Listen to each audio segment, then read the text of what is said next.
Yo, yo. Can you guys hear me? Someone tell me you can hear me. If not, everything's jacked up. You can hear me. Excellent. We can hear. Well, welcome back to the stream, everybody. Hopefully everyone's having a great winter. I know I've been super sick. YumKaax, thank you so much for following. Hey, actually, your ping just showed me that my sound is jacked up on my end. So let me fix something real quick. But while I'm doing that, let me just throw out a couple things. First and foremost, thank you so much for the follows, and thank you so much for the Prime subs. Because of the Prime subs that we've gotten on this channel, we've been able to host our very first $50. Yo, Escalade, thank you so much for subscribing again. But because of that, we've been able to host our very first $50 tournament in Starcraft Underground. And that's really, really cool. Like, I'm completely, I'm not messing around when I'm saying that every single dollar that this brings in is just going to go straight over there, so that we can have a little bit of an amateur scene, you know, put some money in some pockets, play for something, get some skin in the game. And that's very exciting, and it's been really well received. We have 16 players that are participating in a bracket. Game's already going, and we're going to make sure to get those casted and out to everyone as well. In additional news, so thank you for the Prime subs. And if you need to re-up your monthly sub, please do. No pressure. Additional news, I have thrown Tangia on this. Yeah, I know. Is it a SKU cast or a CPL cast? It's a me cast, and it's going to be CPL. I did throw TNG on the stream. I don't know how that's gonna go, but have fun with it if it works or anything. Yeah. All right. Cool. So now there's something that you can actually use channel points for. If it becomes a problem, I'm gonna get rid of it. But I thought it might be fun. Yo, Javi, thank you so much for the subscription. It's absolutely huge. Every time we get $50, we're gonna launch another tournament. So make sure you join that, and you can get some money for playing well. There's also some additional news that I am a little bit nervous to share with everyone, but I feel like it is part of my job as a caster and a very poor player and a member of the Zero Effort Zealot Rush to ensure that everyone is as informed as possible. Thank you, Javi, for the follow. And so, you know, this just came in. I just heard it over the wire. We have some breaking news that we need to share with everyone, so stand by.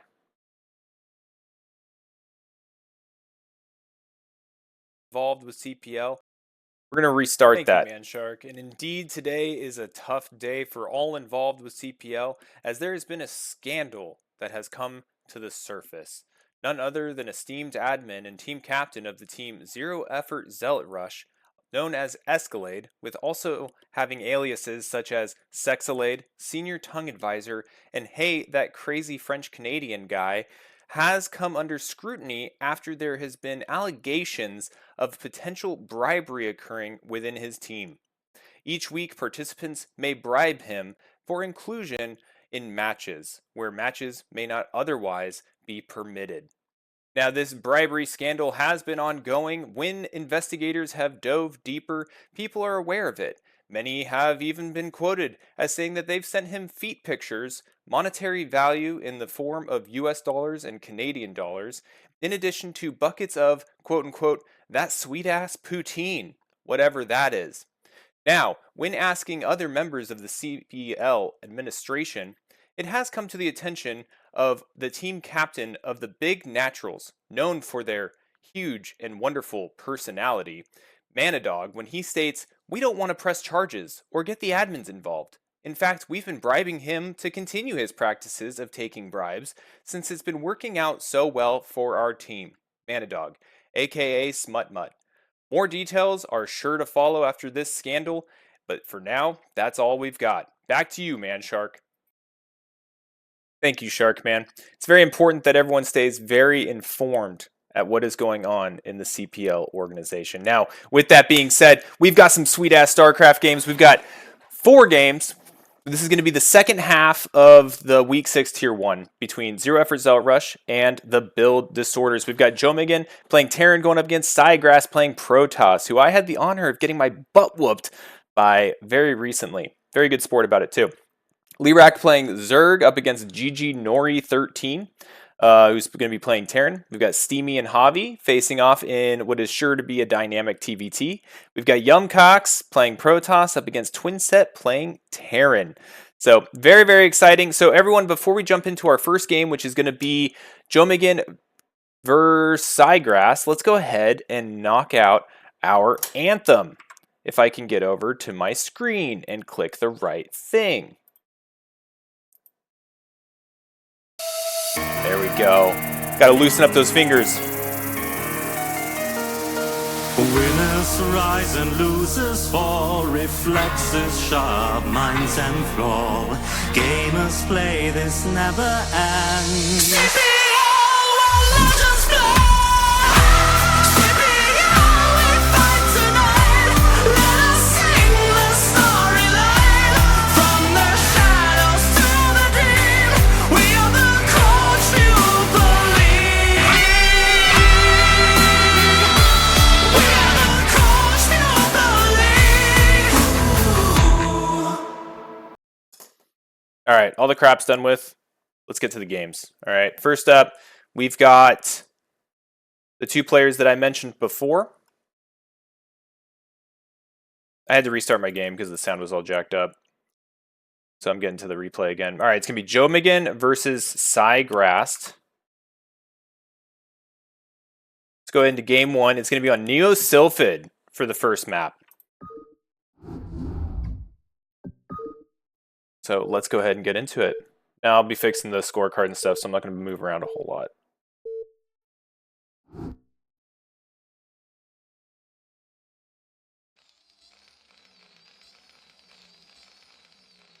I'll get the music going too. Everything's a complete mess.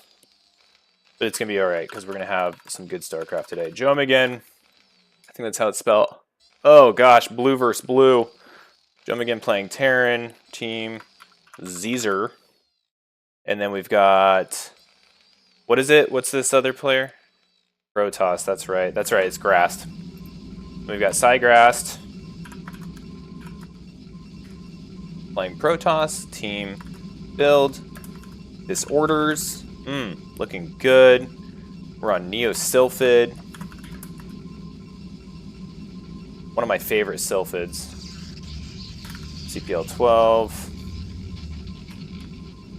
Week 6, year 1. Sweet, look at that. See? You can get work done while watching some awesome Starcraft. Now, is Shift Tab going to work? Is it going to work? Is it going to work? Oh, it does. It does work.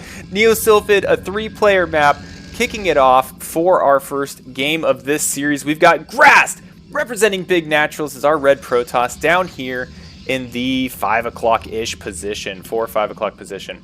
Up here at the 12 o'clock, we've got jomegan, our Terran hero, representing the zero-effort Zealot Rush. Did he bribe Escalade? Well, we may never know, but evidence is sure to come to light. Barracks going down here, starting a little bit of a wall off at the natural. Always interesting to see. I always feel like that's a decision when going against Protoss, whether you want to deal with the Dragoons shooting at it all day or what the deal is. But I also find that this intersection, for both Protoss and Terran especially, is really just tough to get your units to go where you want them to go. With the eggs at the gap and the tightness of this choke, it's a pain in the butt. What's Control M? Control M? Oh, Data, you're amazing! I didn't even know that was a thing. I only just learned about Control... Whoa, Control F gets rid of that? What's Control T do? I think that's turn rate. Very fun. I also learned that F6 brings you to the game zoom, like when you're playing. Alright, so we do have a first scout going off here for our Terran player, I think. I was poking around, so I missed pretty much everything.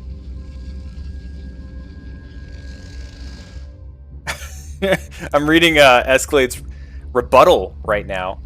I was interrupted at work during the breaking news. I'll say one thing, all of it is fake news. Such a bad news channel.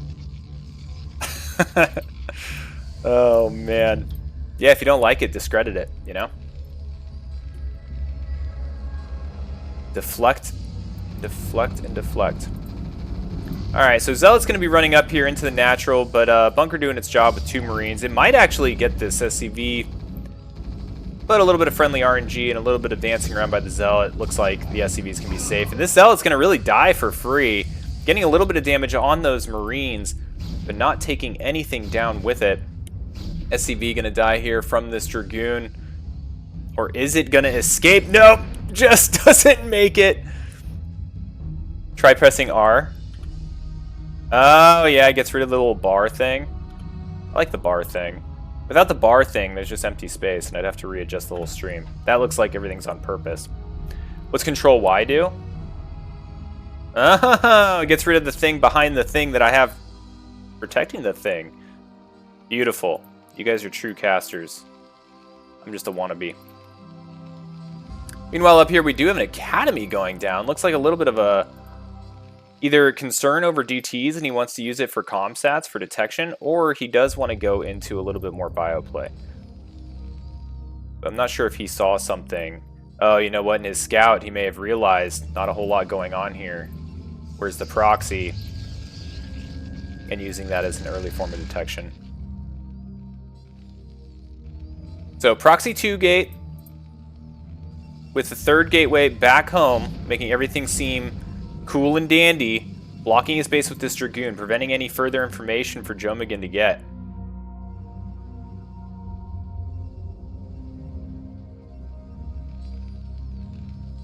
Couple Dragoons out front. Not sure if they have range. I've completely missed everything. I didn't mean for this FPS thing to be in the way either. That's really distracting. I don't know if you guys can see that or not. I don't like it. Alright, eBay going down, but we do have scanners coming up as well. So jomegan definitely spooked. Feels like there's a risk of DTs. Now the SCV does come up here and sees the gateways. And is also aware so far that there's no DT tech out on the map. Unless something's been built in the base. But either way, very well prepared. So we've got a whole half dozen of Dragoons here, plunking away at this bunker. And we're still waiting on the machine shop for jomegan. If this bunker were to die, like these SCVs over-repair it, or if more Dragoons show up, this could be really, really scary. jomegan deciding to throw down a second bunker, try to block the path to his main as much as he can with this barracks, which will allow SCVs to kind of get in those holes and plug them. Oh, but now he's getting squirrely with the Dragoons, moving forward inch by inch, targeting down the bunker, nowhere for the Marines to go. The SCV's body blocking them. One survives, gets into the secondary bunker, but without the repair already in place, it goes down just as fast. And oh my gosh, we've got game number 1. Grast takes it in dominating fashion, giving him the first map win in this series. If I can move, we'll go to our scorecard. Excellent job. Great game by both players. Definitely good on jomegan as well for reading that something was up. Like, he went into that main base and he immediately knew, like, okay, something's funky here. Let's get the comsats, let's get the engineering bay, let's play a little bit safe. But unfortunately, it wasn't safe enough. It wasn't a tricky play, it was a hyper-aggressive play. Alright, so next up, we're going to be going to Eclipse. So we've had a 3-player map. Now we're going into a 2-player map. We'll see how these players adjust.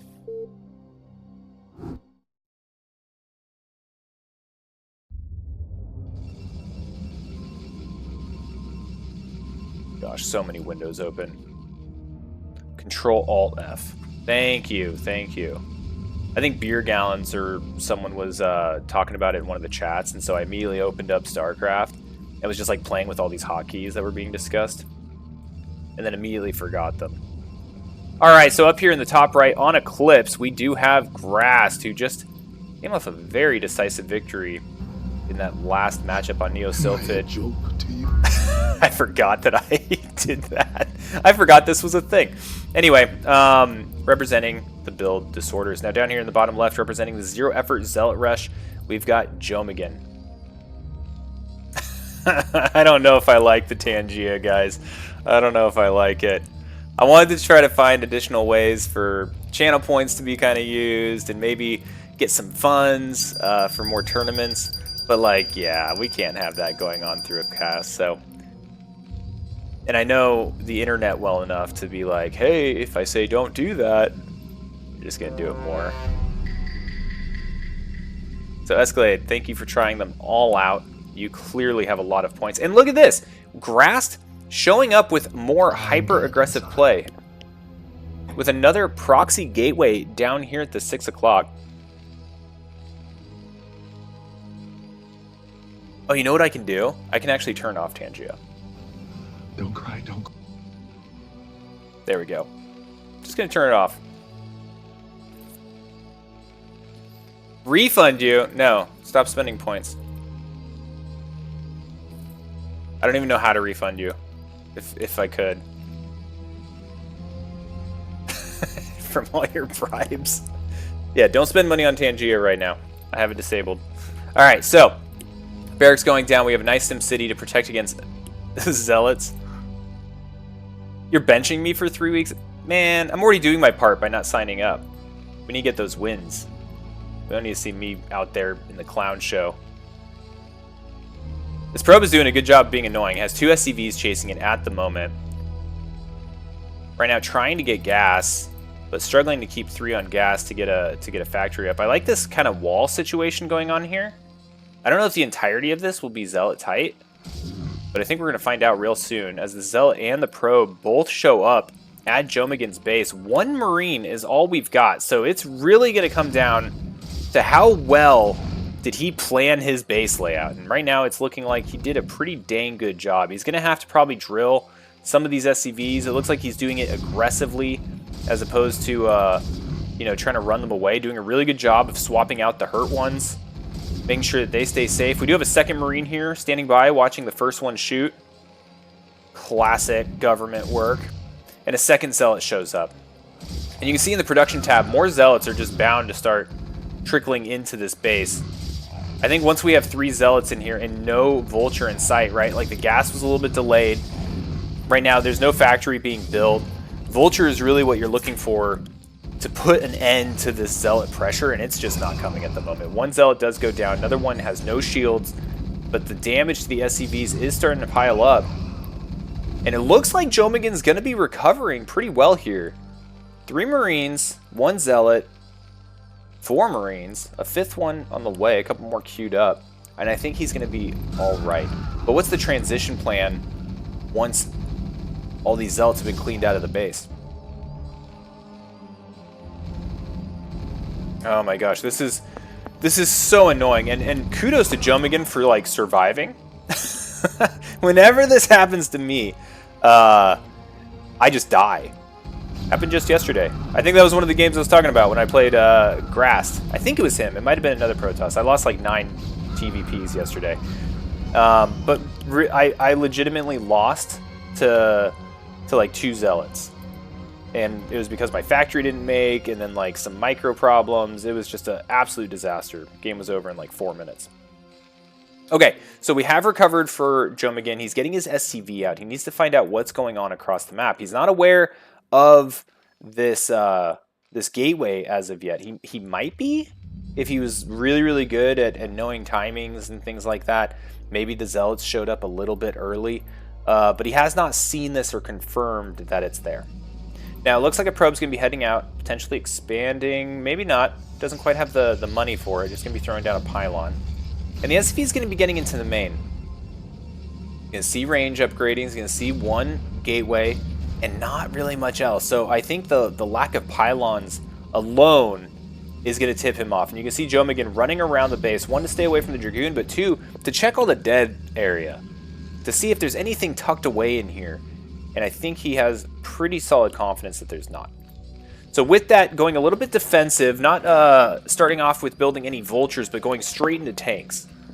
Now, he is still researching mines, so the tank looks like it's going to be used for just the initial defense. Yo, Elute Rio Flores, thank you for the follow.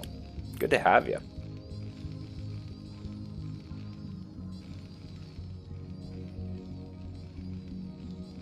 All right, we've got the barracks lifting. No, I think jomegan's just fine here. He might actually get a good trade.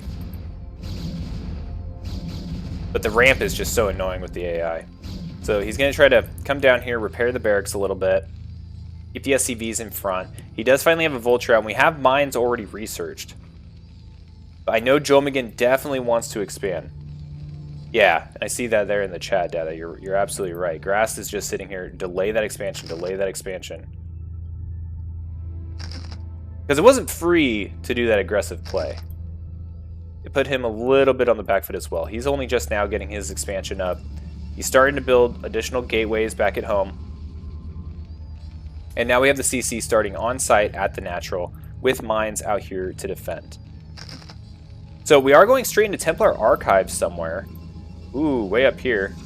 There's also a Citadel tucked in behind there. Zoom in for you guys. You guys can believe me. So it does look like we're going to Templar Tech. And what that means is that there's not going to be any observers on the field for a minute. So the mines actually might be really annoying depending on how jomegan tries to spread them across the map. Oh man, slow vultures are so painful to play with.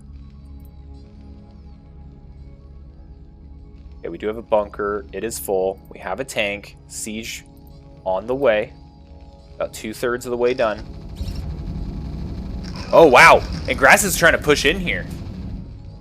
Zella goes down, clears the front of any mines, and is going to start plinking away at this bunker.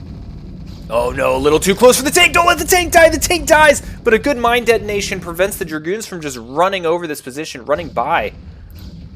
But, oh my gosh, that is such a bad scenario for our Terran player. Losing that initial defensive tank is just such a feel bad. Now, we do have a DT out here, but well-placed missile turret is going to detect that if it approaches that bunker.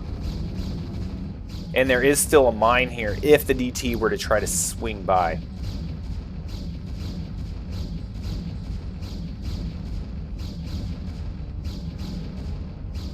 Okay.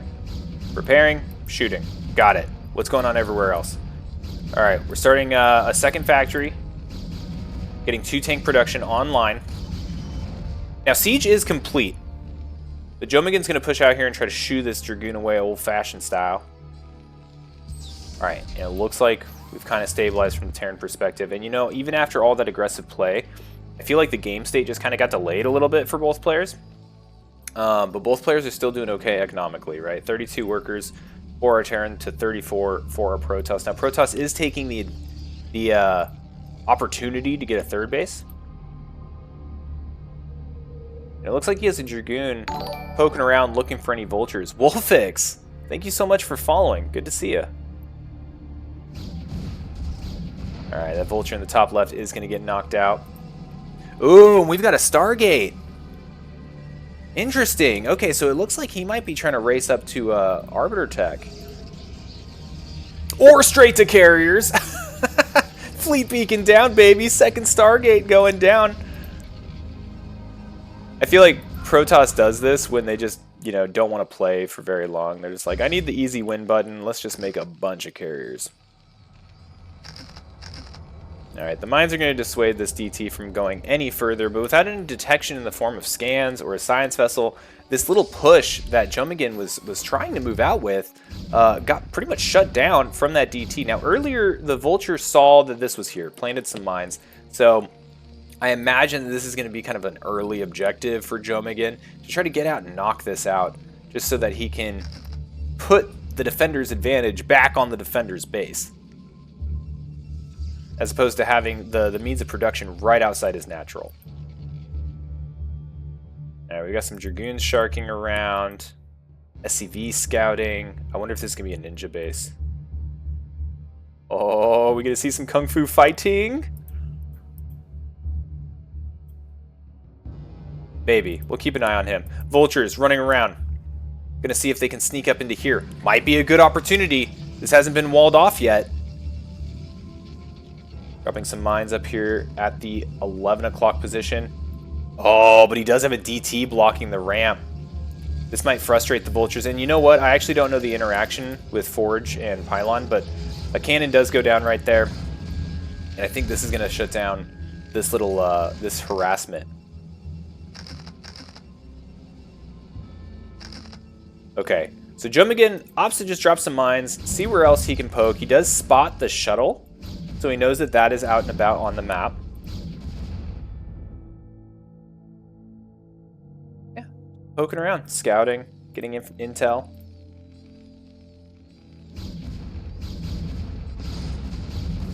And this dang DT, it's sitting here with almost 4 kills. Enormous thorn in the side of all of jomegan's plans. I'm telling you, DTs. We're going to see DTs and carriers. We even see Corsairs. Is that Disruption Web? And Disruption Web! Oh my gosh. Now I have some questions on Disruption Web. So obviously you can use it and negate like siege tanks and things like that. But does it negate turrets? I don't know. I don't know enough about Disruption Web. I don't see it enough. Yeah, right now, definitely, I think Grast is in a very strong position. jomegan's been struggling to get out of his base, secure map control, placing a lot of mines here. Watch this DT drag them all to the tank. Almost does, but ends up going up in a poof of smoke. Okay, so jomegan's going to come out here. He's going to wipe out this little advance staging base here for Grast. It's been out there for way too long. A little bit of a mine clearing operation going on up here at the 12 o'clock. And we have all these Corsairs. What is this? Not a single thing that shoots up in this army, by the way. But why would there be? Alright, so jomegan having to take out his own supply depot. A hero supply depot, by the way. Good to be sent off. 21 gun salute there. That saved jomegan early on against the Zealot pressure. Unfortunately, it does supply block jomegan. But he was well ahead of that. Good to go. So we have another Stargate going up. So I could have swore that this fleet beacon was going to be for carriers right off the bat. But that does not seem to be the case. Seems like he's going heavy Corsair, heavy Gateway. Plans on using Disruption Web as his main way of breaking any type of siege lines. I cannot wait for the big engagement. Terran able to get a third base online. And now we're moving out. Now this isn't the biggest army for Terran. There's some opportunity with the terrain. Right? These nice little chokes do suit the siege tanks and the mines pretty well. But this is just a lot. Mines do a pretty decent job of softening up the Zealots, and here come the Corsairs. Disruption webs everywhere. The tanks deemed useless in this fight. Look at this. Disruption webbing everything. The Protoss Dark Swarm coming out in force. Never see this. He's even going to shoot down a barracks. This is awesome. And now we've got carriers in production. This is an incredible move here by Grast, and that's going to do it for our series. Very cool play. Very cool play. I've never seen that before. Don't cry, don't cry, don't cry, don't cry, don't cry. I thought I got rid of you, Tangia. I guess not on this one. That's okay. We can have Tangia on this one. We're just not going to do it over the game. Don't cry, don't cry, don't cry, don't cry. What was I doing? Right, scores. Okay, so great series. Congratulations to Grast for that one. We got to see some really high-level play there, I think. Next up, we got Leerak versus Gigi Nori. I'm going to go ahead and put in the score sheet stuff right now while I have their names up. So Leerak is a Zerg, and then we have Gigi Nori, 13, who's going to be playing Terran for the build disorders, and we are going to be on Neo Sylphid. All right, let's go ahead and get into the next game. I'm excited. If all the series are as fun as this, we are in for a day. Absolute treat of a day.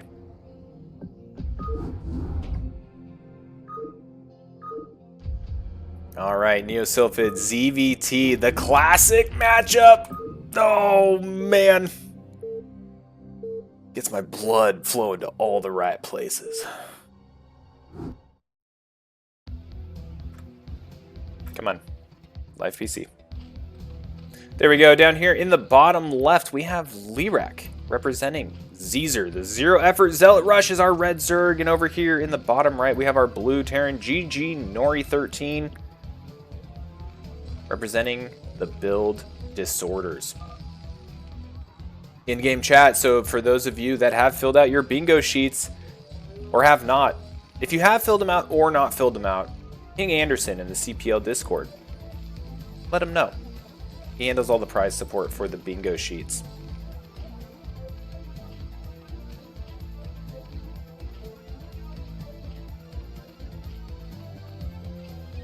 Oh, GG no re. Yeah. Yeah, no, that can't be it. It's gonna be GG Nori 13. G-Nor. Kind of like how you spell gnome. Or gnarly. Alright, so supply depot going down here at the natural for gnarly. Over here we got Leerak heading out in the correct direction with his overlord. Going to be getting a good initial scout off. Is currently up to 11 drones, then drops that spawning pool. Meanwhile, over here, barracks being thrown down to help kind of solidify that wall. And the SCV goes tearing off in a direction where he will find absolutely nothing. But with it being a 3-player map, he will have confirmation that Leerak is over here, the bottom left. Grast, my man. Dude, that Corsair game was so fun to watch. Yeah, you're late to the party. You missed your matches, and you missed the newscast. Oh, man, I was pretty proud of the newscast. And you missed that we finally had enough Prime subs over the past 3 months to do that $50 tournament in Starcraft Underground. So, if those of you watching are not a part of Starcraft Underground, we are now officially doing monetary tournaments. So please, if you have a free Prime subscription available, shoot it our way. All the money goes 100% into prize pools. And it is good fun. We'll have those casted too. Alright. 4 Zerglings. Running right by this SCV. Nope. 2 of them peeling off. Alright, trying to decide which direction they want to go in life. Decide they want to go murk some robotic dudes. And then 2 more heading over here to go scout this wall. Hatchery down at the natural for our Zerg player. SCV does die. And Terran is getting their expansion up. Alright, Zerglings are going to poke, be annoying. Looks like the Marines on a smoke break. Classic Marines.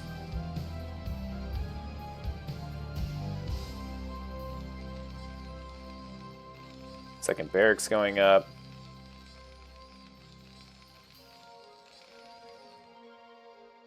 Alright, looks like a very standard ZVT opening. Going into lair. I imagine we'll see Mutalisks. Not just because you always see Mutalisks, but because this map particularly, this natural is freaking impossible to defend against Mutalisks. If you're me, maybe GG Nori 13 has a plan. But, you know, the secret for me on Neo Sylphid is if you have anything that flies and you can just put it here, like, you win.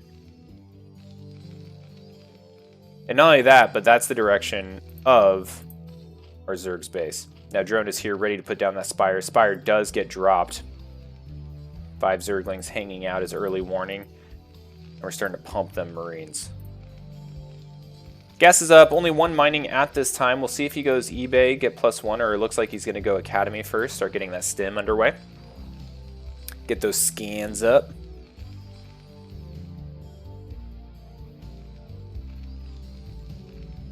Hey, McTarren. What's up, man? I hate this map just because of the main base locations. Like, when I try to click to scout on where to send my initial scout, they're just off enough that you do weird things like click right over this wall, or you know, you click like down here thinking it's the main, but it's not. Same on this side, you know, you end up in this natural or this expansion all the time. That's just me though. It's a skill issue for sure.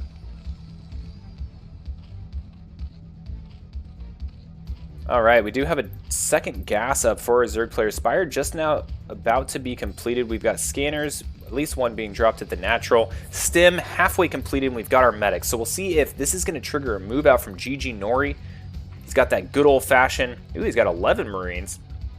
Sometimes you'll see this with 10. 2 medics. Time to go poke, prod, and get some sunken colonies down. As Zergling paused after that engagement, was like, all right, I should be dead. Oh, I'm not. Alright, more Zerglings running around the map. Potentially going to try to sneak into the natural base, or at least get a surround on this force. And the Sunkens pop. Whoa! 3 Sunkens in an E-chamber. Now, these Sunkens are coming down a little bit late, actually.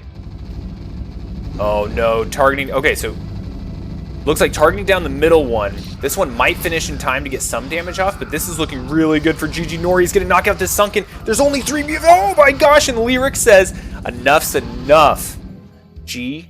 GG Nori scoring 1 for the good guys. The good guys being Terran in this case. Build disorders, not so much the good guys.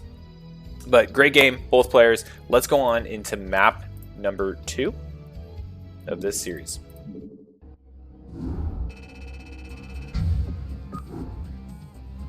Man, that's got to feel good as a Terran to just actually run across and kill a Zerg opponent. I see it happen all the time. Oh, man.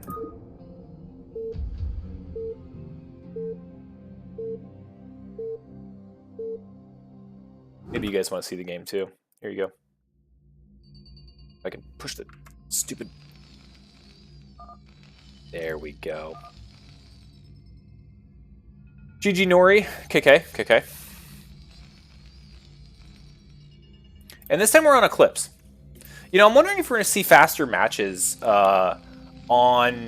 in these series, because we're starting off with a 3-player map and we're going into a 2-player map. And generally it opens up for a lot more aggressive play.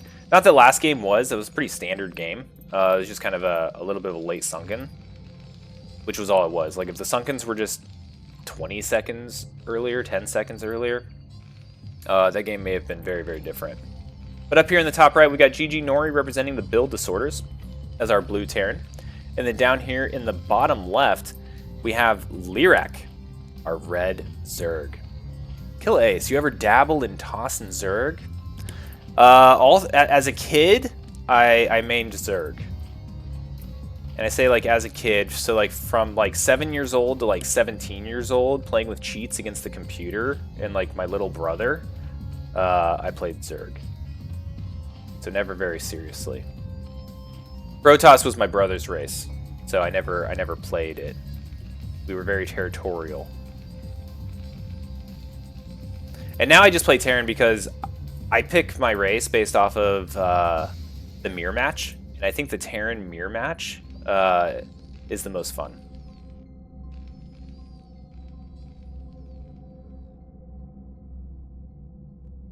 All right, hatchery going down here at the natural before spawning pool. Looks like that was an 11 hatch. And then a barracks going down here at the natural.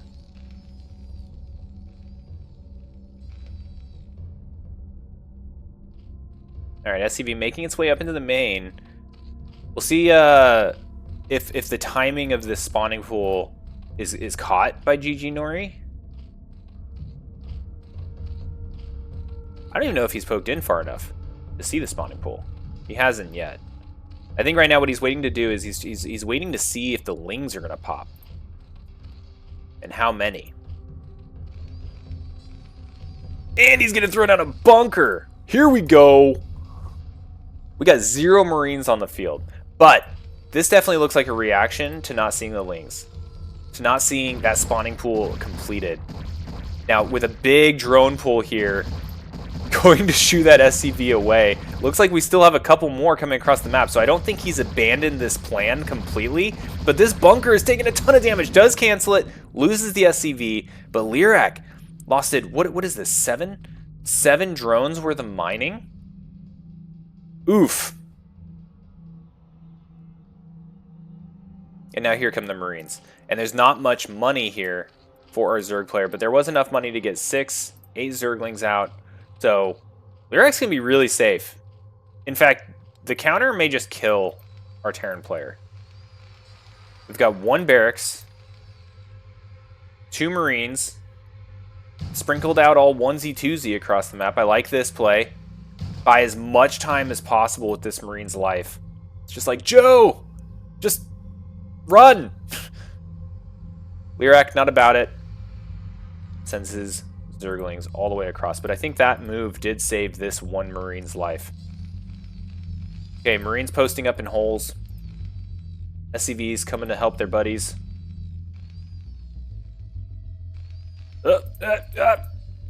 This Marine might be screwed. Alright, but we have enough Marines now. 4 Marines. It's going to be fine against 4 Lings sitting at a wall.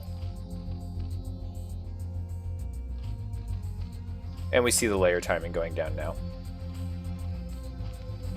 I don't think it was an 8 racks. It didn't feel like it.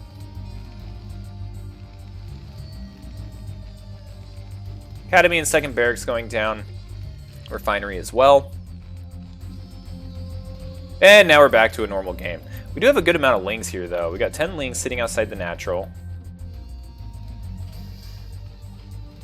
It looks like we're probably going to go for some more Mutalisk play again.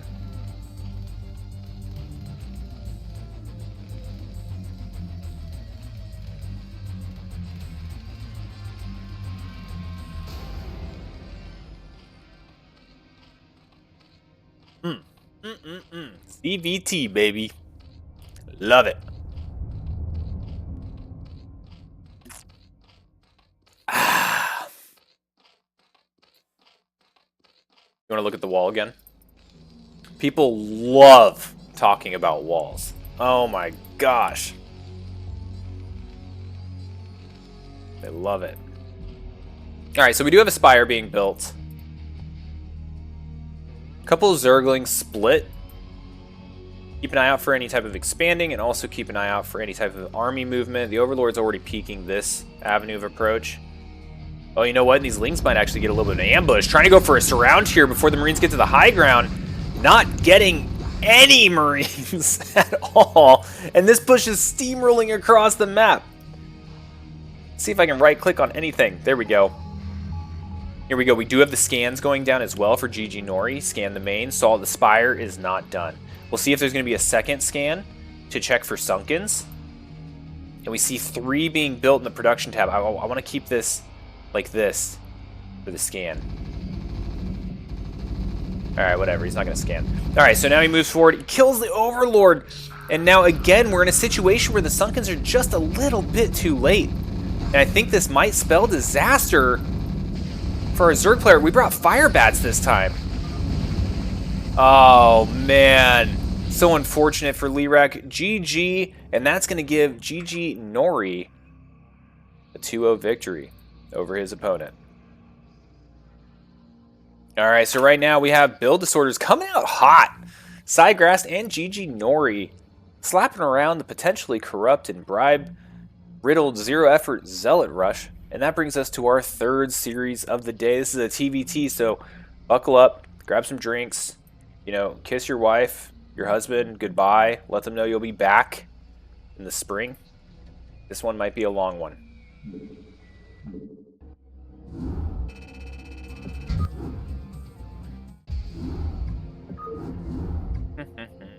Finding replays. Steamy. No, it's not just hot in here. It's steamy. I'm going to go ahead and do the scorecard real quick. Alright, so we've got Steamy, which is a dope gamer tag. I think it's Terran. And then we've got Havi, who I've heard is the amazing voice behind the CPL anthem. And then we're going to be on Neo Sylphid, and everything looks right in the world. Let's go ahead and head over there and see what happens.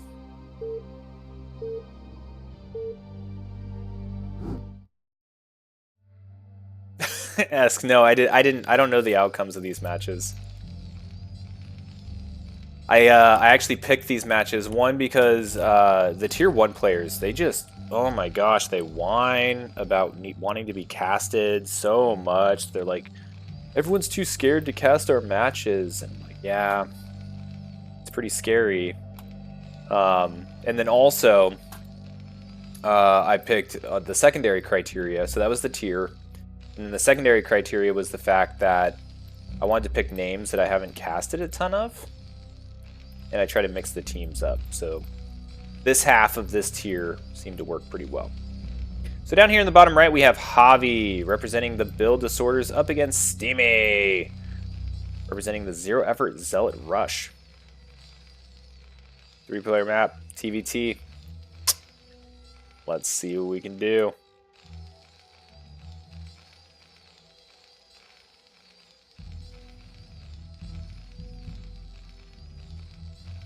Oh man, both players are building depots, SCVs. I like this depot placement. Yep, yep. When there's nothing to analyze, you have to analyze something. You're just like, yep, that depot placement right there. Tell you what, that'll stop a vulture from parking behind your mineral line. This one, out of the way, along the right side of the screen. Beautiful. Chef's kiss.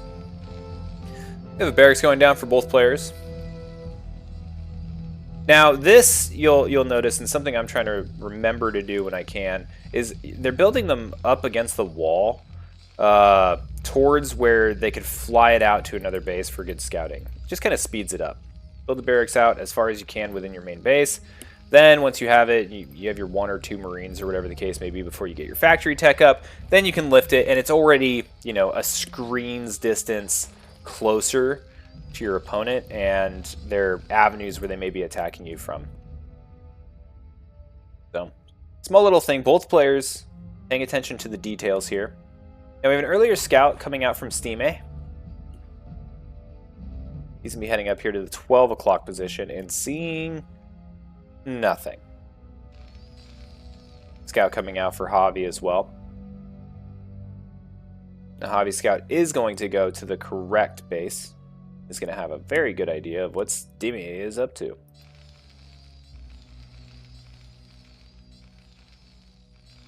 Both players throwing down factories at this time. And I think this is where we might start seeing a deviation. Is there going to be 2 factories? Are we going to see some sort of 1-1-1 build that goes into early wraiths? Are we going to see 3 factory vulture? Someone going to go into a Goliath build? So after this factory is complete for both players, I think we're going to get a little bit more detail. We can also probably look at the gas here. We've got 1 on gas for Havi, 1 on gas for Steamy. No tells there. Havi's SCV gets trapped behind the mineral line because there was a depot. See? Steamy knew exactly what he was doing.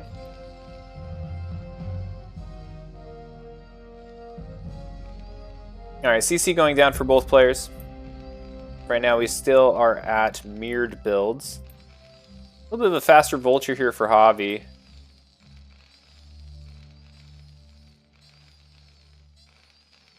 Looks like he's going to be building a couple of them before he throws down machine shop.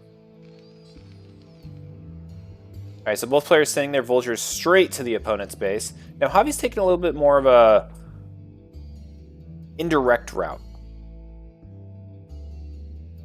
Getting some scouting intel as well. And this is that barracks float that I was talking about earlier for you non-Terran players.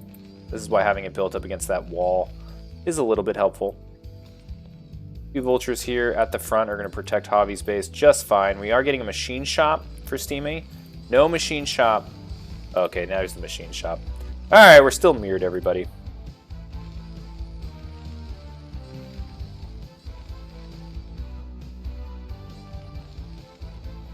Everything's the same, with the exception that Havi's is just a little bit faster.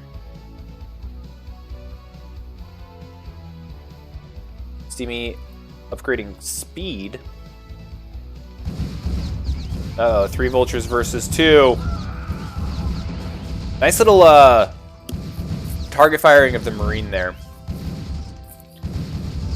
According to Artosis casts, you want your vultures to target down those Marines. Their DPS is just too high in those vulture on vulture fights. Alright, so currently sitting at 2 factories. 3rd factory going down for Steamy. Alright, 3rd factory going down for Havi. So 3 fact vultures, both players getting speed. Steamy's speed is going to be done significantly sooner. That's going to allow him to get into mines and likely set up a little bit more of a mine contain outside Javi's base before Havi can really break out with his tanks. We'll see how that goes. 4 vultures, 4 vultures. Deciding to move out already now that speed has upgraded. Now I hope Steamy doesn't try to dive these. These early vulture trades can be absolutely devastating if they go wrong. But he's just poking in, seeing that the vultures are at home. And you can see here the vulture count growing steadily for both players. What's a group of vultures called? A boy band. That's correct. These are boy bands of vultures. So the band is back together, boys. Mines being upgraded for both players. Still seeing pretty much the same build from each. I'd say the biggest difference is it looks like we're only using 2 to mine gas here for Havi. And this is something that I've seen with these 3 factory vulture builds, is the prioritization of minerals. Because all you're trying to do is pump out as many vultures, never rest on them, and depots as possible. Now, right now, this engagement not looking good for Steamy. Steamy needs to get out of here. This is one of those early vulture fights I was talking about. This can tilt the scales so fast. If they have one more vulture than you, if you just engage into them and they get that opening volley off first, they can come in and just wipe an entire mineral line. Boy bands are mean, man. And right now, that looks like that might be what's happening. Havi absolutely steamrolling the vultures from Steamy. And he's already on the SCVs. SCVs are starting to drop. The vultures are dying. Plus GG gets called and Steamy is out. Havi secures game number 1. That was a beautiful game. And this is the fun. I mean, I like TVT as a mirror match for different reasons. I don't actually like the vulture war part. But the vulture war part is still pretty cool. It's still pretty cool because the defender's advantage, like they build so fast that even if you have a little bit of an unfavorable trade, like in the middle or at your opponent's base, you can usually get the boy band back together and get everything back in harmony. You know, that's what boy bands are all about, I think. Anyway, Havi securing a win, looking a little lopsided here for the build disorders. They're doing pretty good. I think it's because the ZEZR team captain did not buy the team jerseys. I'm waiting for my jersey in the mail. He said he would send it to me as long as I sent him feet pictures. So I did. Yada yada. Anyway, let's update the score here. It looks like we're on Eclipse. Havi is leading the series 1-0. Yeah, Data, I think you know who the team captain is for the build disorders. Big Daddy himself. Up here in the top right, Steamy representing the Zero Effort Zealot Rush is our blue Terran. Bottom left, Havi representing the build disorders, who answers to no other than Big Daddy as our red Terran. Now we get to wait for both these players to build the same things. But it is Eclipse, a 2-player map where cheese is welcome and encouraged.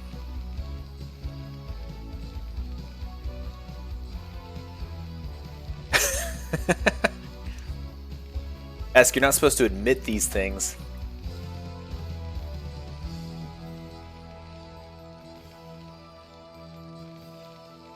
I'm gonna start doing newscasts for every every stream. I had so much. That idea came to me last night at like 4 a.m. I couldn't sleep, and I immediately came to my computer and was like, "Can I make a scene, like a breaking news scene? What would my first story be?" Then I remembered seeing a chat about people being disgruntled about not playing a certain week and how they didn't bribe Escalade enough, and I was like, "Yeah, that's the story that people need to know about." Again, you can see the barracks placement. I only point it out because it's something I've recently tried to start incorporating into my play. Ah, yes, the refineries. Yeah.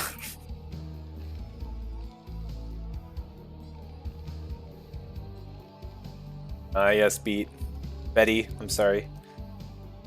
The 4 a.m. high IQ thoughts. They gonna high five? They gonna kiss? That was perfect. I got way too much of a kick out of that. Alright, anyway. SCVs are still building shit. Playing Starcraft, serious. No Marines. No Marines this time.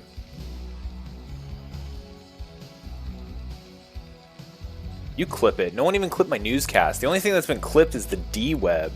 People were like, "What kind of web?" They were like, "D."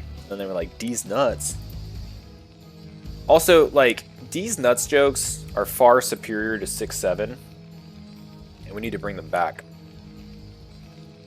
Alright, this SCV just about dead. The Marine does end up getting built. Scooted on over here to knock out this SCV. And it is going to die. Alright, cool. All is right in the world. He's getting SCV for Steamy back up over here, but I'm curious if he's going to just chill here, or if this might turn into some sort of starport, vulture drop situation. Or maybe it's just forgotten about. Who knows? But for some reason, this Marine's off hunting. You might be tripping because there was no expansion. So we see that Havi has expanded. No expansion as of yet from Steamy. Vulture production underway. Going 2 vultures before machine shop. Right here we're sitting at 1 vulture in the machine shop. So seeing a little bit of a different build from Havi this time. And the Marine did come out here and find this SCV.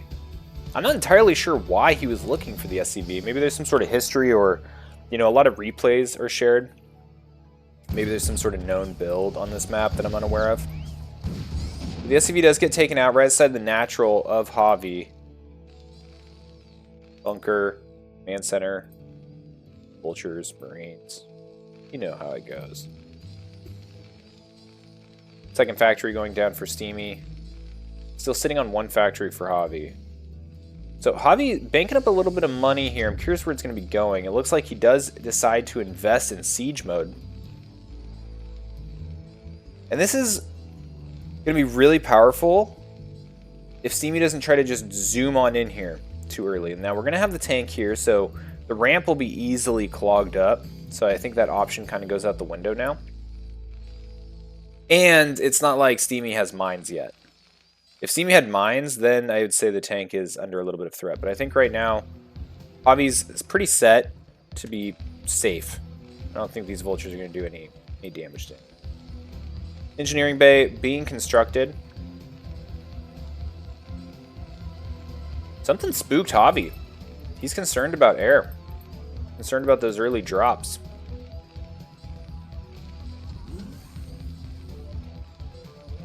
He's also going to be able to use that eBay for some additional vision for his tank.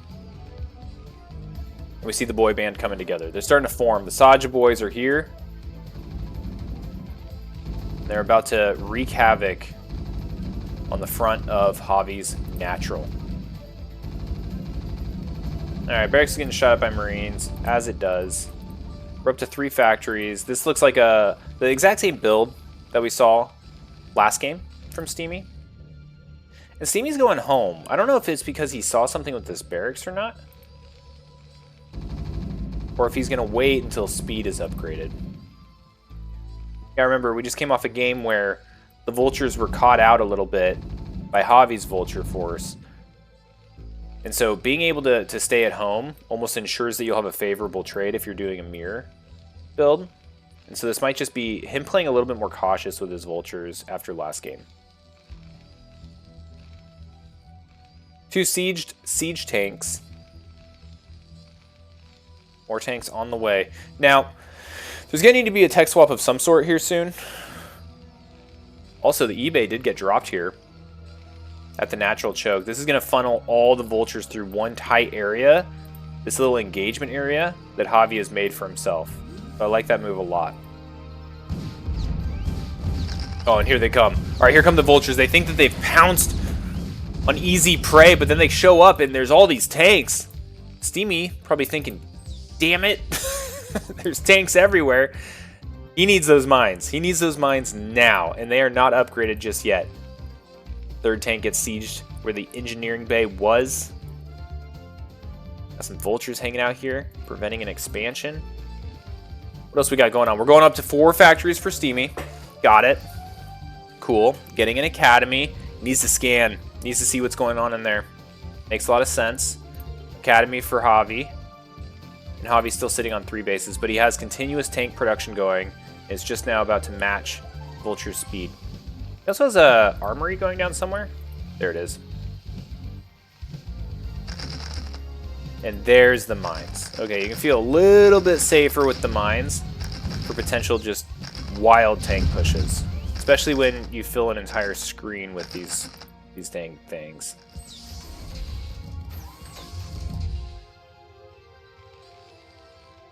Okay, I keep hearing sieging noises. I don't know if he's going to roll or if he's just repositioning.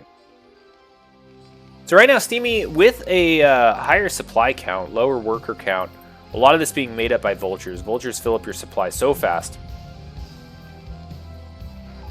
And we're getting into double tank production here for Steamy. And we're prepared to do so as well for Javi. So Javi having to take some time here, clear some of these mines. And Vultures just melt to tanks. 2 siege tank shots. Kills 3 of them. Disgusting. The Steamy's got tanks of his own. Gonna try to get this contain established.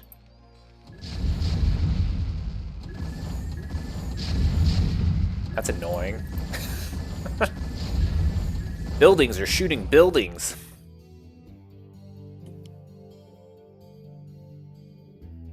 Alright, so Steamy's tanks looking to come up here, trying to seal this right here. This choke that leads to all the expansions that would be naturally taken. Huge mine right there. It does get taken out. And it looks like Steamy about to set up a pretty nice loose contain. Pretty nice loose contain. Yeah, you could have a nice loose contain, right? There's lots of nice things that are loose. Okay, observing's a little bit all over the place. Let's double check what's going on. Ooh, CC's gonna float to the third base. Man, is it gonna be frustrated when it finds out there's a mine there. But that's okay, we have scanners. That Vulture will be able to take it out. But it's gonna tip Steamy off. And Steamy's gonna be able to head over here and just deny it or delay it. Ooh, good, he did bring an SCV. I was just about to say, these tanks are all hurting. I really wish they had some SCVs here. Third base going up for Steamy. We'll see if some Marines pop out of this, but it doesn't look like it's needed. Vulture's going to come up here, schwack this SCV, and be mega annoying for Steamy to expand. A couple of Marines are going to go up there, try to fight that off. Does look like Javi was able to drop his third CC. A couple Vultures shoot each other to death. And so both players really doing their best to delay each other's third base from coming online. I like Steamy's position here.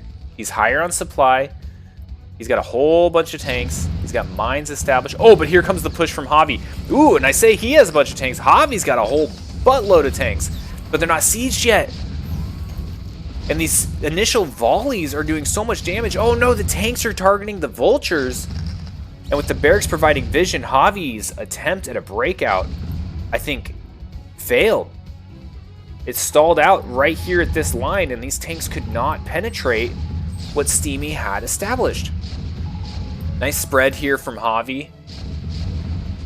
This barracks doing great work at being a spotter. Look at that, 2 health. No upgrades. +1 upgrades for Javi. And right now we see Javi going into a little bit of a tech swap. So Starport is down, and we're starting to see some Wraiths. The Wraiths might be what is missing to help break out of this position. There's no anti-air here. I haven't seen any upgrades. We're only just now seeing a couple Goliaths being produced, so there's the first upgrade being started for Steamy. And right now, this is where all the action is taking place. This rectangle of no man's land. Scans going off everywhere, clearing those mines. Ooh, very dead SCV. And here comes the Wraith. Immediately gonna start targeting down these tanks. Nice choice on that tank, by the way. That one almost dead. Javi picking all the weakest of the tanks to pick off first. I mean, look at this guy, 2 health. Pew, pew. Ooh, still getting some shots off before it dies, though. Steamy with some reinforcements trying to seal off this 3rd base. And that's a pretty deciding factor of this game. Because Steamy has his 3rd base up, he's getting all that income. He's going to be able to start matching the production to that, getting up to like 7 factories or more. And Javi's going to be stuck waiting for that same economy. But these Wraiths are about to start paying for themselves super fast, especially this one. He's got 4 kills. I think they're all tanks. Well worth the investment on that little plane. 1 Goliath, 2 Goliath, 3 Goliaths here, trying to knock these down. And they should do a pretty good job. They don't have Charon boosters or whatever the hell the range is called. So, losing out on some extra damage potentially could have actually killed 1 or 2 of these. Oh, and here comes the push from Javi. Couple initial siege volleys going off from Steamy. Oh, but the targeting on the vultures again. This might be absolutely detrimental for Javi. These tanks just want to shoot vultures. What is up with that? Big mine explosions. Right now, Javi losing his army again, attempting to break out. Meanwhile, over here, CC does go down to the pair of Goliaths. Engineering bay, next in the sights of Steamy's anti-air. This is looking very good for Steamy. Huh, super steamy in here. And Javi just GG's. He sees the push coming. He had just had a reset on his army. He says, enough's enough. That's it. Let's go to game 3. And this is the first game 3 of our day. And look at that. Steamy getting 0 effort Zealot Rush on the board. 1-1. We're going to a 3-game TVT series. Oh my goodness. There are people in comas in the hospital that don't last as long as 3 games of TVT. Alright, let's go ahead and get into it. This one is going to be on Radion. Radion is our 3rd map this week.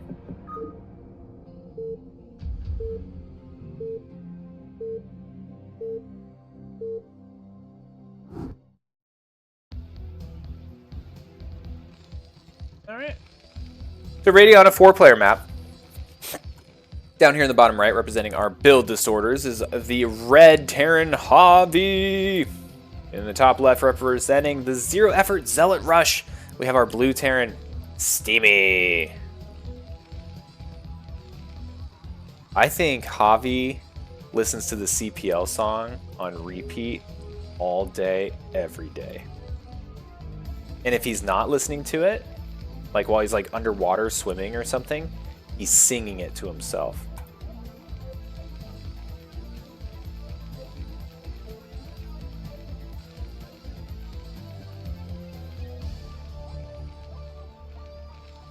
How are bingo cards looking, everybody?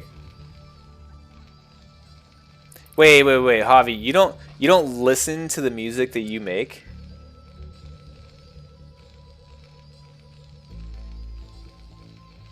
Also, Javi, I'm glad you're now watching these. There was actually a dispute whether or not it was you or AI. So I'm glad that you have come on the record saying that it was you that made the CPL song. I also want to point out Steamy with the supply depot blocking the back of the mineral line. We're gonna see if it pays off. Do you watch your own casts? I don't have that much free time. These things are long. I do poke through though, especially like I want to see how like the sound is, because for some freaking reason the mic doesn't work half the time when I start these things. And then I also don't always get to read the chat. Like sometimes the chat actually moves kind of fast. So I like to go back and read the chat. Because you guys are funny. Alright, we've got scouts heading out for both players. Barracks being built, refineries being constructed, SCVs doing mining, and a partridge in a pear tree. Both players are going to be scouting in the incorrect corners. Undoubtedly going to box scout into the other's bases. And it's going to be a good time.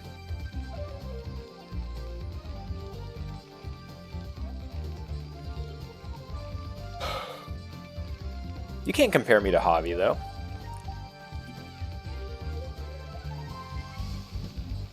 Havi makes music. I make garbage online content. We are not the same.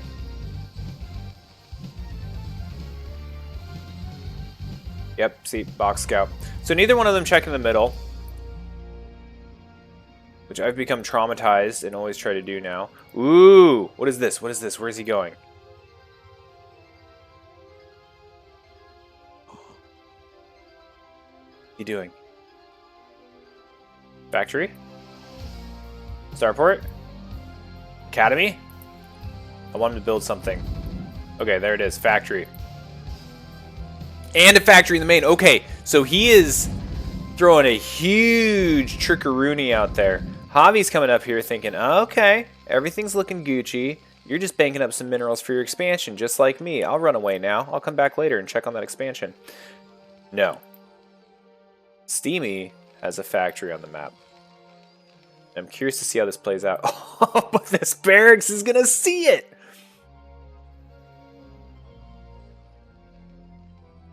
What do you mean Javi's not an honorable Terran? Javi's playing honorable. Oh my gosh. With the barracks seeing this, this just isn't gonna get really anything done. Now, I think it was started first. No, it wasn't. Okay. But the vulture's already out. So the vulture's going to pop out. It's going to head straight up here. Vulture's being constructed now, but it's not going to be done in time. Oh, there's already a couple vultures out. Alright, we'll see how Javi prioritizes this factory. Because now we're in a position where if he goes up here, he knows there's a factory in the main base. So he can't leave his base exposed to a vulture. That could spell absolute disaster. So he may need to wait, get the bunker up, get a marine in there. He's sending the SCV back because he needs to check on the expansion. He needs to know how much stuff can I expect to come my way. Doesn't quite get the SCV in there though.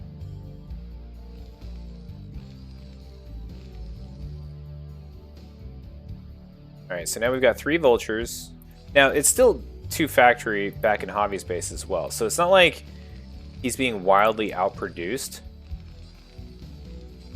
But Steamy's definitely going more of a tank-heavy route this time. Kind of like what we saw from Javi last time. What's a BS scout? The SCV that went up and died? Or the barracks floating randomly right to where it needed to go? Yeah, the hero racks, for sure. That's one of those like, are you kidding me? And that was after the SCV came through. So like the SCV already knew where the opponent's base was. The Rax was just like on a joyride and got lucky. Taking a route so it doesn't get shot down by Marines. You know, because there's so many Marines in TPT. Alright, Javi definitely has the vulture numbers, but we're starting to get tank production here for Steamy. Now, I actually worry for Steamy's vulture army. He needs to keep this alive to protect this tank. Kind of like what we saw last game, right? the biggest difference here is that last game, Steamy went mines very fast and was able to get that nice loose contain that we were talking about. And that allowed his tanks to get in position, and that was really what dictated the pace of that game. This time, Havi's not doing that route. He's going more Goliath build. So the Goliaths are going to be really good at shredding these vultures if they come in. But they're not going to do so well against the tanks. So we'll see how the mine research goes, because Steamy just researched mines. Goliath's pretty good at walking through mines. Barracks sees the siege tanks. And here we go, we're getting a move out. Alright, so the mines have all been laid. Those are some laid mines. And see, like, Goliath Vulture, like, they're doing a pretty good job of just cleaning this organically. Not a big deal.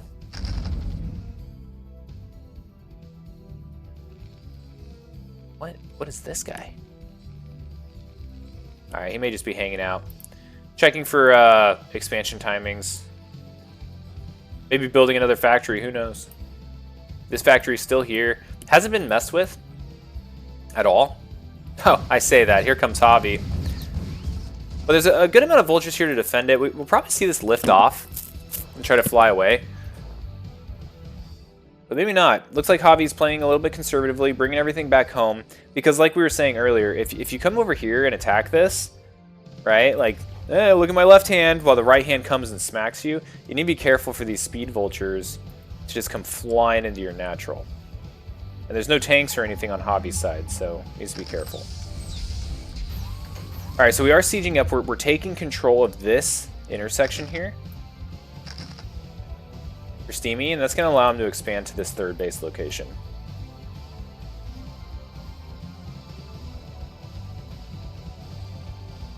Good amount of tanks. This looks like Javi's had enough of this factory over here, so probably about time for it to take off. The Bald Disorders. I think this thing's probably as good as dead. Goliaths do so much damage to flying buildings. But here we go, right? While the army's over there taking care of the factory. Here come the Saja boys. In sync, rolling in hot. Checking that third base location. Maybe drop some mines. Maybe not. Oh, they don't even have mines. These guys have already dropped their payloads.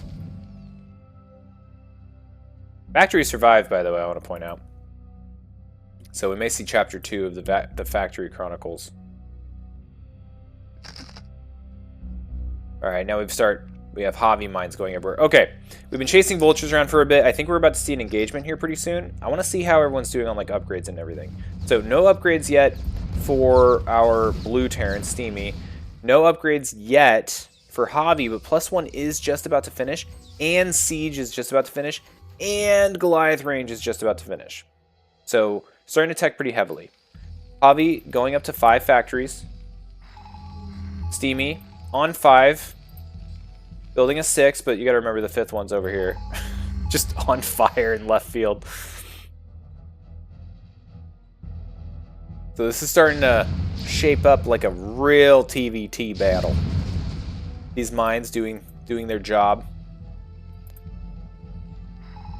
We'll see if he throws down a CC anyway and then floats it after this gets cleared.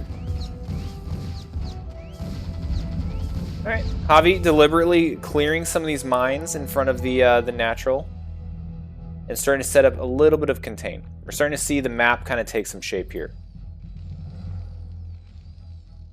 Where Steamy's kind of up in the top left with a couple of random buildings and an SCV, and Javi taking his entirety of his corner down here in the bottom right while trying to establish a bit of a contain here. Now he doesn't have much tanks. There haven't been a whole lot of mines laid. Looks like he's doing that now, but you inch too close and these tanks are aggroing in these vultures.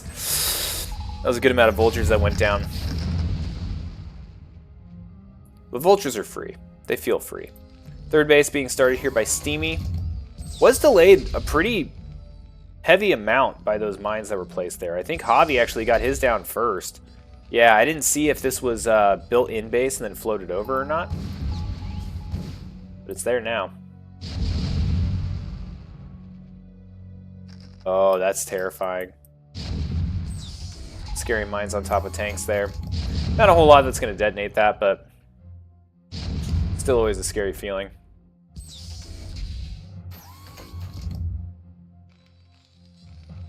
Alright, CC4 Steamy coming online. Both players really close in supply, close in worker count. Tank count is looking pretty good for Steamy at the moment. In the last game, when we saw this stalemate kind of start breaking out, we started seeing Javi dropping Wraiths out onto the field. Also, that volley was huge. I think we just lost 2 tanks, at least 1. Inching forward just little by little, keeping Javi off his front lawn. Look at this. Just sheep. Oh no, but he just got scanned. Is he going to move into it? We got to wait for, what, 11 seconds? Alright, this tank's just like, Leroy Jenkins. Alright, here we go. Okay, we're control grouping up. Oh, baby, is this going to be the big break? And here it goes! Vultures charging in. Javi's tanks just lighting them up. The tank siege for Steamy. Can he target down the tanks? He is. He's target firing the tanks. Now, all the vultures have been destroyed. Mines are getting placed. There's only a Goliath. A couple vultures show up to reinforce. All the chaff has been eliminated. And Steamy has successfully gained that much screen space. But in reality, he killed a bunch of Javi's army, doing a really good job of setting him back and slowly splitting the map. You can kind of see, like, this can sometimes happen where Terran will spread basically between these 2 naturals. And that's kind of like where the split, right? Like, this is the midline. You can see it's like much more narrow here. So anyway, we'll see how this ends up splitting. But I agree with you, Grast. It's time for BCs. Like, let's just skip to the BC part and see how the players do there. We're up at 7 factories for Steamy, 7 for Javi. Getting control tower. Ooh, getting an 8th factory. Love to see it. Look at this, 4 with machine shops. Holy tanks. He needs more gas. This is where the 4th base comes in handy. These dang mines. Preventing this SE from expanding. Not sure if Steamy feels safe enough to expand yet. But he does have tanks that are overwatching this area. I just heard a dropship. Here we go. Drops, baby. See, TVT is the most fun matchup. If you like tanks.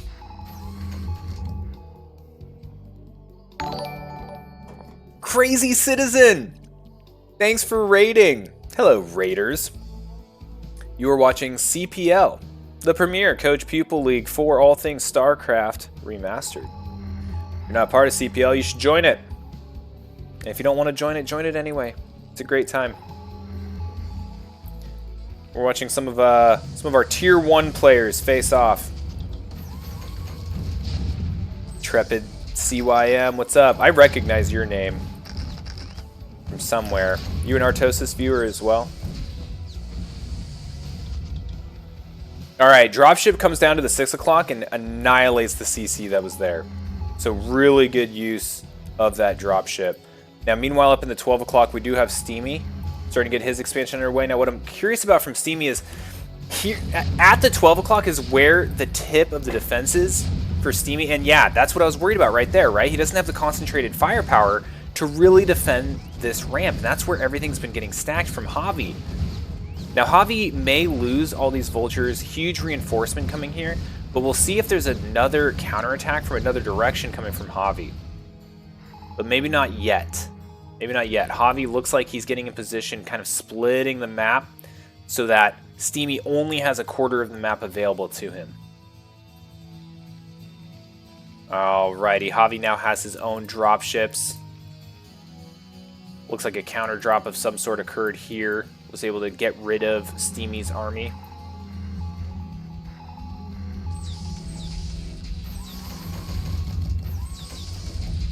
I gotta like really zoom out here. Hopefully you guys can still see that okay. But you just have this enormous arc of tanks here from Javi. Okay, now Steamy reinforcing this little tip of his defense here. This is going to allow him to get an SCV. Oh no, don't walk in front of your tanks, SCV. Okay, he hugs the tanks and does get up in there. I would have been surprised, honestly, if he had just like drop shipped some over. Oh, big push here. I don't know if this is a good idea from Steamy, at least not in that direction. I wish he would have taken all this and just rode it across the wall right here or here, but going right down the middle like that, he took a lot of free hits. Okay, so now he's starting to roll up the side, and this is good. This is good for Steamy. Not sieging everything, sieging just enough, but he does leave his expansion exposed, so the decision to go that direction is a little odd to me. And now all these mines are going to start getting cleared. But we do have a bunch of vultures, some tanks going to be dropped to reinforce this 12 o'clock, and I think he's going to be safe at this point. As long as he doesn't lose everything to the immediate drops. We're going to have to get some mines here. We'll see how effective these are. Ooh, okay, there we go. Alright. Looks like we're okay here at the 12 o'clock. But this whole position just got completely blasted. So we just spent the last 10 minutes watching this arc form, and now Steamy has advanced this much more and is creeping up on the map and securing his 4th base. Now meanwhile for Javi is kind of still working on the 6 o'clock position, fully under the observation of Steamy, but is also expanding up the right hand side of the map. And I like that. I think that's a really good idea. We have Wraiths, we have dropships. Now this combo is going to be absolutely devastating for Steamy. Oh, but he does bring a Goliath to the fight. I didn't even know he had Goliaths. I thought all these dropships were going to get mopped up. Alright, that's going to buy Steamy enough time to get that turret down. And he should be okay. We'll see where these drops go. One thing about Radeon is you have these gaps, right, between the natural bases. And you can sneak dropships around just like we're seeing here. Oh no, you gotta go somewhere with it though. Alright, the tanks are all dropping here in the natural base. Unfortunately loses one dropship that maybe didn't need to get lost. Big mine there. Good siege up here by Steamy. Oh man, that drop I felt like had a ton of potential. But unfortunately just didn't quite get it done for Javi. Steamy has to be feeling good after recovering from that. But I also want to point out Javi is killing it on supply. He's almost maxed out. Somehow he's got 81 SCVs. Maybe a little bit too much. But he hasn't taken a whole lot of economic damage. 6 o'clock is now coming up. He's getting his 5th base online. Mined out of the main, mined out of the natural. Steamy's not quite yet, but getting there. And once these 2 bases mine out, I think we're going to see a spike in power for Javi. Because he's establishing a contain in which there is no 5th base opportunity for Steamy. Okay, here comes a big push. This should be enough to punch a hole anywhere that Steamy wants to. Nice timely siege there, though, from Javi, and these tanks are really clumped up. Anything that gets within range, though, is evaporating right off the back. A lot of Goliaths going down. And if Steamy is taking note of the amount of Goliath kills going on here, may see a little bit of a transition to some air, or at least more dropship play. Now, already has a defense established here on this base. Javi was trying to sneak around the bulk of the force to try and knock out this this expansion. Don't think he's going to be successful, but he does still own this terrain. Now, there's no Goliaths here. We do have Wraiths, so I kind of want to see these start either doing some poke damage, maybe getting some drop ships. Looks like he's going to be, yeah, it looks like he's going to start doing that now. Okay, good. That's going to be very efficient. Let's go ahead and check on upgrades. We're at 2-1 for Steamy, 3-1 for Javi.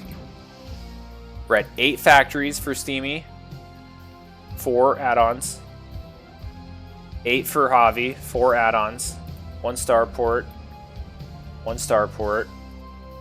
Armory's cooking. This is actually going to adjust here real quick. Yeah, we just got +2 armor. But Javi has most of the map control. Loosely. I don't know how good Steamy's like map awareness is of what's going on like here. He's aware of this. He's been fighting this. He's worried about this. This covers this entire avenue of approach. But I'm not sure what the next move is. It looks like it might just be dropships. We've entered that phase of the TVT. Whew. TVT. Another base for Javi. Javi doing a great job of expanding across the map. Everything's on fire.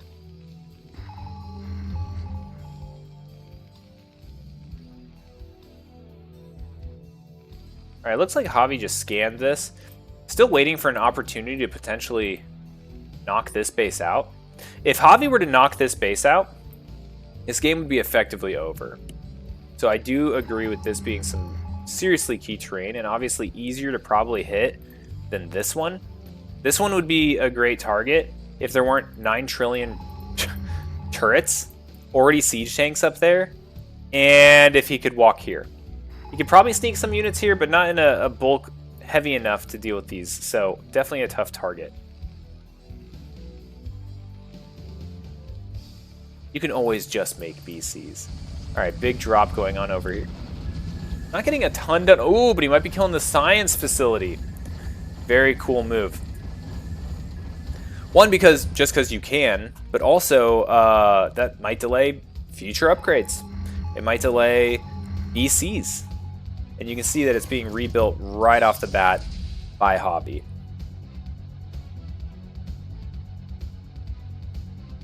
Alright, here comes a little pusheroony here from Steamy, losing a lot of tanks in that advance. Kind of wish he had led with the vultures, maybe. Oh, but an untimely unsiege there from Javi is going to see many of his tanks go down. And it looks like Steamy might be able to seal off this corridor, really split the map. Now, if he does that, this base up in the top right especially, but also this base, do become at risk of Steamy to start cooking units over there. Now, we're about to see a big drop. Is he going to drop on top of the tanks? He does! Oh, man, everything is coming out of this drop, though, and just liquefying. Not as successful as I imagine Javi was hoping for, and now Javi, for the first time in a while, is below Steamy in supply. Oh man, the dropship play. Looking like a Starcraft 2 game now.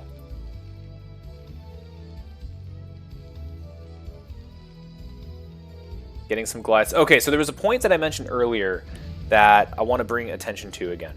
So earlier I was saying when this base mines out and this base mines out, Javi is going to be having a huge spike in power. And I think we're at that point now. I mean, there's only one guy mining here. No minerals here. 2 mining bases, right? To Javi's 1, 2, 3, almost 4. So double the economy for Javi.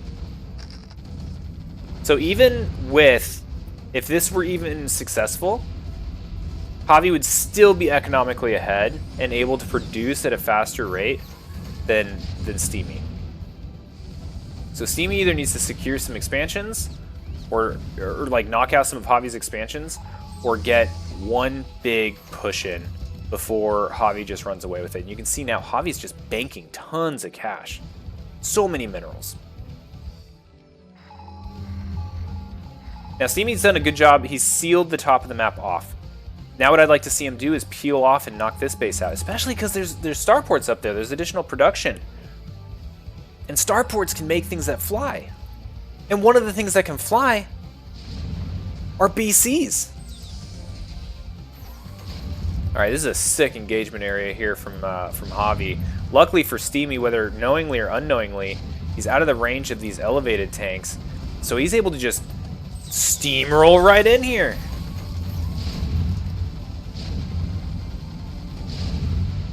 Oh man, Javi coming up, trying to rescue this base. Wondering if it might be okay. This is a little bit of just theory. If it might be okay for him to just hit this. Maybe not, there's a ton of shit over there. But I'm just wondering, like, there's gotta be a point, right? Where, like, if you have more bases than base trade. Alright, this drop looks way more effective than the previous drop, and Javi's going to save this expansion. Never even move the SCVs. The SCVs were just like, yeah, whatever. Javi will come to our rescue. And he did. Alright, big drop. Heading up here to the top right. This is what I was hoping to start seeing from Steamy. And look at this. This is going to hit all of that big battle cruiser production that is about to get started. Yeah, I'm going to have to lift all of these off. I imagine we're probably going to see these wraiths get canceled. We'll see. Might wait until the last minute. There's even one wraith here. Could shut this down over time. But this is really good from Steamy. Steamy...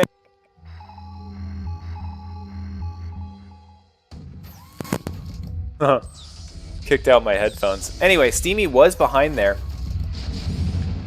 and needed to make something happen. This is exactly what he needed to make happen. I think if, you know, if he was successful here and here, we'd have an even game. I think when he knocks this out, I think Javi's still ahead. But I mean, like, the CC's not dead. No, we're not making BCs, but we are upgrading the crap out of Wraiths. We've got +1. We've got more vehicle plating, more ship weapons coming underway. We've got a counter drop going over here to the bottom left. We also have Steamy trying to expand over here to the left. There's no way this survives. This is one of those, hey, I'm gonna mess with you in the top right. Don't look. Don't look over here. Great placement of these tanks. Might be able to shuttle some SCVs up down here. All of those starports die for Javi.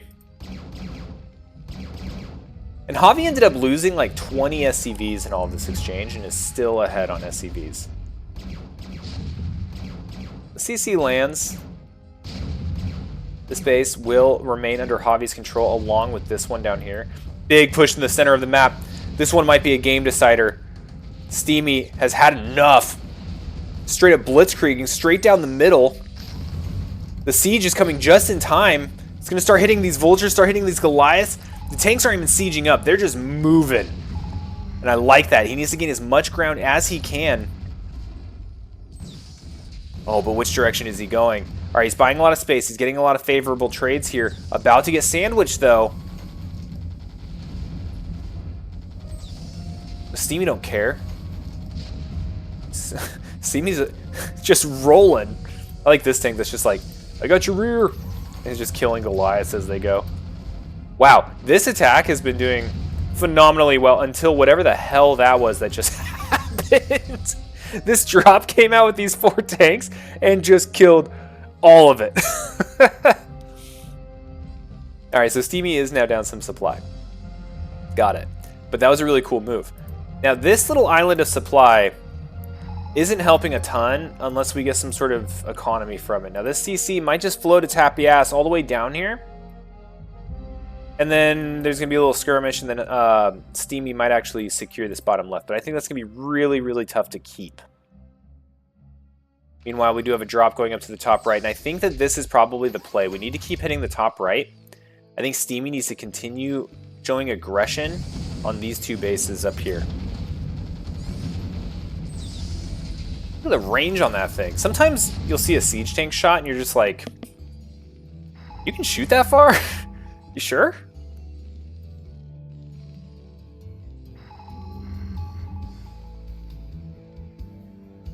Alright, we got some Wraiths back out on the field.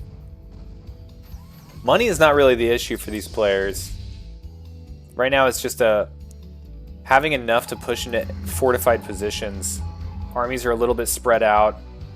Trying to drop the right spots. Oh god, what are you guys clipping? Alright, getting some turrets. Not a single BCs. We are across the 30-minute mark and have not seen a BBC. Big battle cruiser. Now this base has mined out. We're on 1 mining base now for Steamy, and this might come into this might come down to just attrition. I mean, we're at 30 minutes in a TVT. It's always about attrition, but we're getting really close. I'd also really wish that this dropship was repaired a little bit. A little bit more than just a marine shot from dying. Oh, Oh, we might see some drop-on-drop action. Okay. Havi saw the drop. Goliath's going to knock out one of the drop ships. Oh, no. Drop goes here, but here comes the counter drop. Counter drops always beat the first drop. Oh, man. Steamy just lost that entire block of army. And now Havi just has like this portable army floating around the map. He's got a secondary force moving up to secure the middle. I think Havi looking very, very good. Ever since we were at that point where he had 4 bases, for those 2 mining bases, it was really Javi's game. And if you look at the mineral bank right now, like Steamy just doesn't have the income. He's just got this. He's trying to get this up. If I can zoom in for you. Ugh. He's trying to get this going. But he can't defend it. He can't get up there. Yeah, you're right. 8 p.m. around like my level. Players definitely feeling the game state. And also I would say, like, I don't know, maybe at this point a lot of it's just like decisions. It's like, okay, where do I go? Where should I hit? Should I make battle cruisers? Should I upgrade my ship armor?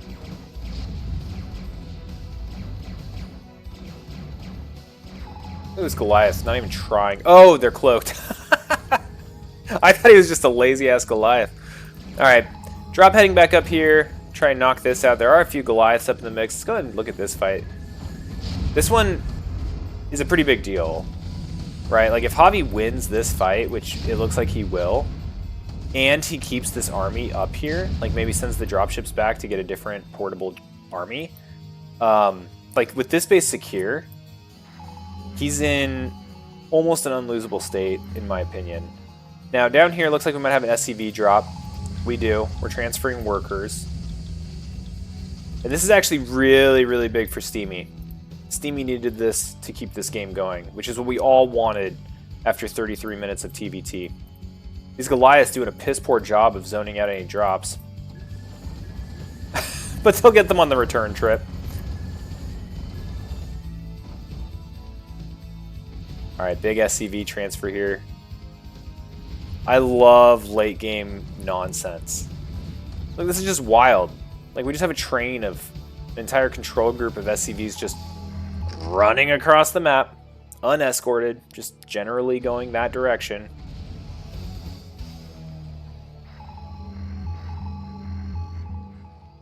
This has been a banger of a match. Absolute banger. Completely mined out here. Okay. So Havi is looking to put the killer blow against Steamy right now. This bottom left, if it dies, Steamy's done. And Steamy needs to kill the top right. This reminds me of, like, you know those stupid slap boxing competitions? Not like actual boxing, but where they just stand at a table and they just hit each other. Like, they take turns. Like, that's what this feels like to me. It's like, all right, I'm going to hit you really hard in the top right. Pow! And then Havi, like, sees stars, puts his eyes back in his socket, and then, oh, I'm going to hit you in the bottom left. Pow! That's all that's going on here.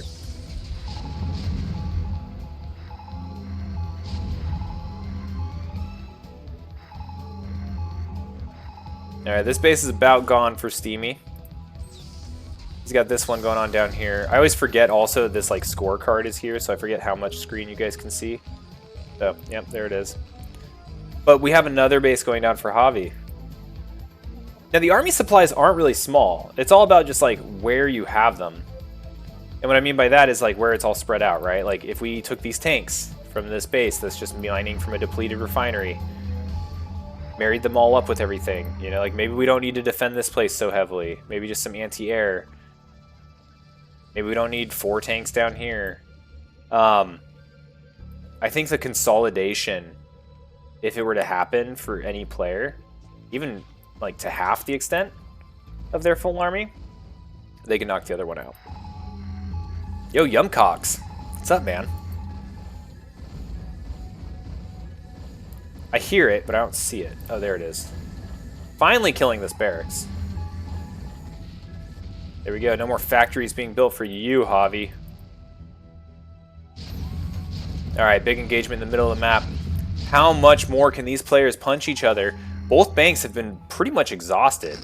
Like, Javi's been spending a ton of money, but he has the superior, what do you call it? Supply. 3-3 for both players. Javi continuing on upgrades, though, for his air. That's one thing that I don't think we've seen much of from Steamy. But he hasn't really been going air outside of dropships. It's just one slight advantage that may exist for Javi in addition to kind of the economy going on right now. Okay, so a couple ways to end this game for Javi. Kill this base. Yeah, that would do it. Or kill the production.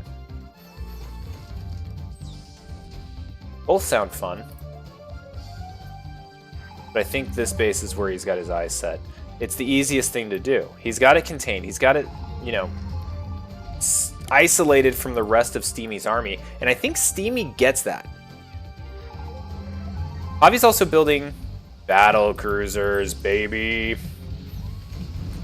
So we finally got there, ladies and gentlemen. 37 minutes, we have battle cruisers being built. Alright, Steamy trying to push down here to the bottom left to rescue his base, which is being bombarded here by this. These 3-3 siege tanks go blam. And Steamy throws in the GG. Absolute banger of a match. That was so much fun. This is why the Terran mirror match is the best mirror match, in my opinion. Like, it's just, it's wild. It's so positional, right? Like, ZVZ is like, both players are blindfolded, and they're both given machine guns, and you just, like, put them in a room, and you just see who can shoot the other person first. And then PvP, I don't even know PvP. PvP is just, like, if you think about Reavers, you just give each person, like, a hand grenade, and you play catch with it until it explodes on one person. But Terran is like playing chess. All right, let me fix this this scorecard. So Javi ends up taking it 2-1. Great game though. Great series. Build disorders, freaking doing wonders. YumKaax, I know you're in chat. You got to bring it back for us. You got to bring it back for us. Zero effort zealot rushers. Let's go ahead and get into game number 1 on that. This is going to be the last series of the day. It's going to be a PVT. And let me go ahead and do the scorecard while you guys play with Tangia. All right, so we got YumKaax, Protoss, 0 wins. Got twinset, Terran, 0 wins. And we're going to be on Neo Sylphid. Cool, cool.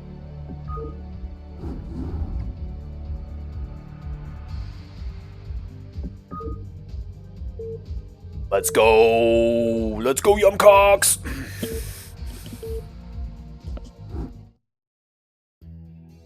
Yummy, yummy, yummy. In my tummy, tummy, tummy. What the hell is this yellow versus yellow bullshit? Aw, man. Escalade, tap the sign if you're still here. Alright, we have our pink Protoss, YumKaax, representing the Zero Effort Zealot Rush up here in the 12 o'clock position. In the bottom right, our black Terran twinset, representing the Build Disorders.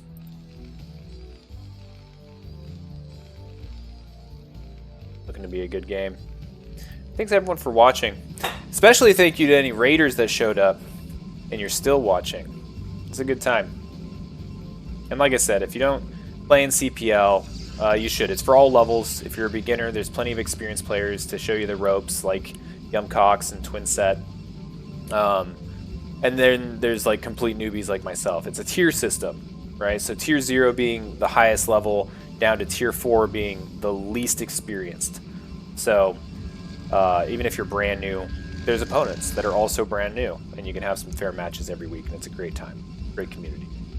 And then also, if you haven't heard of Starcraft Underground, you should join that as well. It's a tournament series. It's got Starcraft Brood War and Starcraft 2, and we just started giving money. Yeah, that's right. We're in our first $50 tournament right now. And it's all from Prime subs from this channel. So if you have a Prime sub to give, please consider supporting this channel, because 100% of all the funds go straight to those tournaments. And we've only done one, so we're saving up for a second. And Escalade, I don't know if you've contributed a quarter, maybe. I must admit, when I got the payout, it didn't quite add up and make sense, so maybe you dropped some cash where I didn't see. And yeah, Navain, you're in that tournament, and you got first blood. He has won his first series, but we're going to cast them all. It's going to be a great time. Anyway, looking at the game here, Neil Sylphid, we do have the probe coming in, being annoying. Ooh, and we have the main being walled off here from Twinset. A little bit of a decision.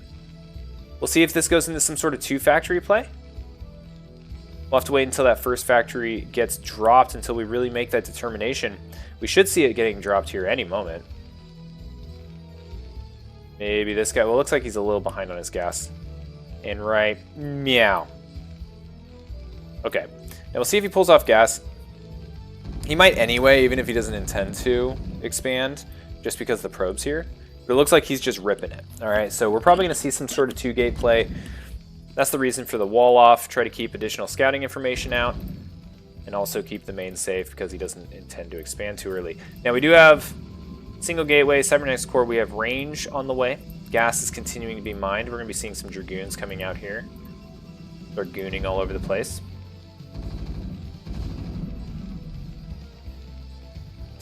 What? Looking at the chat. Every now and then I gotta just double check and make sure the feet pick discussion doesn't get too weird. Alright, so we are in fact seeing a double factory.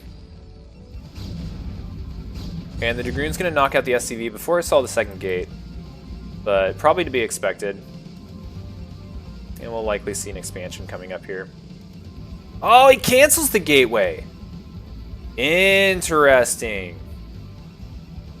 Okay, I'm no expert on anything about anything. But I kind of thought against double gate, or double factory, you might want to go into like 3 gates. So the one gateway against double fact actually concerns me a little bit for our Protoss hero here. We'll have to see how it pans out. It's a bold strategy, Cotton. 4 Marines versus a Goon. 4 Marines should be able to knock that out. Or at least get it to run away on those big, thick legs. Look at that thing. Freaking cruising.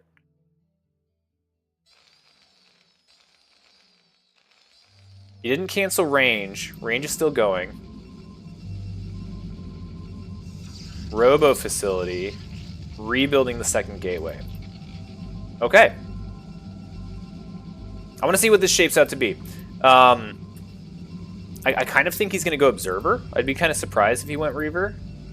But 2-gate Observer. If he's concerned about mines. But he already sees the tank. He sees these Marines. I don't think he's going to stop. Okay, he pauses for a second. He's got another tank almost done, a third on the way. Okay, so he's going to do 3 tanks, follow up with vultures. Does he have speed?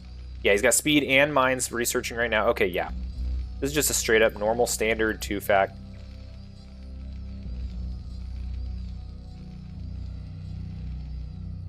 Here we go. Okay, so 3 tanks, 4 Marines.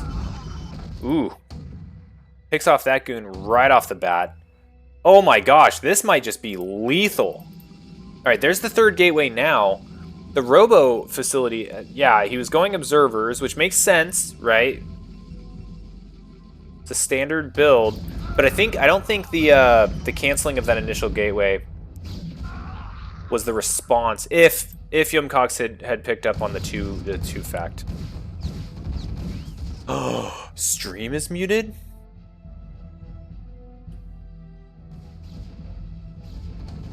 Oh.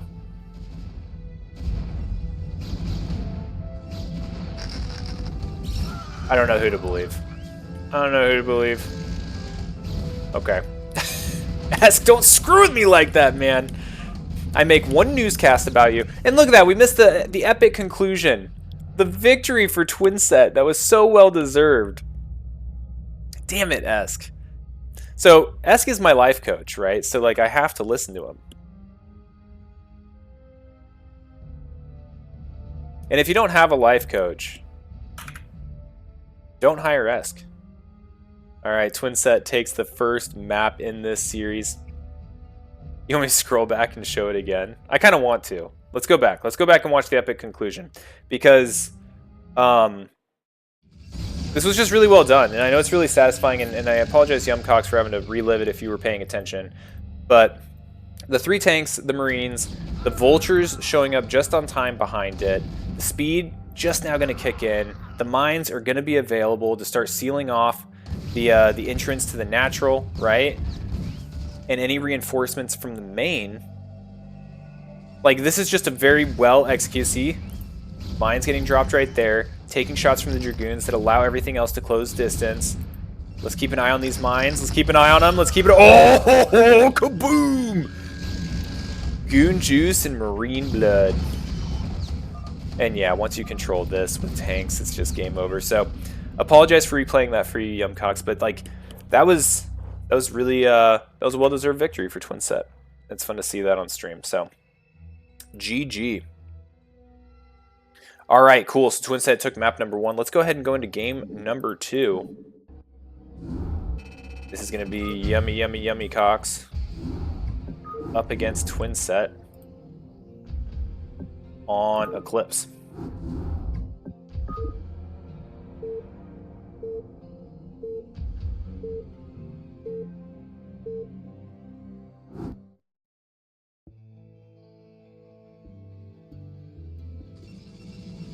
All right, here we go. All right, did you guys fix it for this round? Absolutely not. All right, we're gonna have to take a vote. Who wants to watch it in yellow versus yellow? Who wants to watch it blue-gray versus pink? Let's do pink. So YumKaax in the top right, our pink Protoss player, representing the Zero Effort Zealot Rush. Now in the bottom left, we have our blue-gray, the best colors, because it's the most shark-like, obviously, from Twinset, who represents the build disorders. You know what, Escalade? God dang it! As soon as I said it, I didn't want to say it afterwards, but I thought, I hope no one clips this moment. But you did. You clipped it. So thanks for that. Thank you for that, Escalade. For that, I will probably have another newscast of you.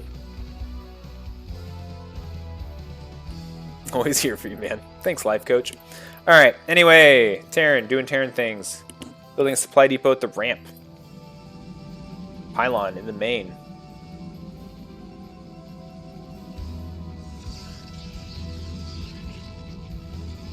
Now, I'm curious if we'll see like a Zealot opener here, or if we'll see another 2-fact from Twinset. Eclipse brings out the best in people.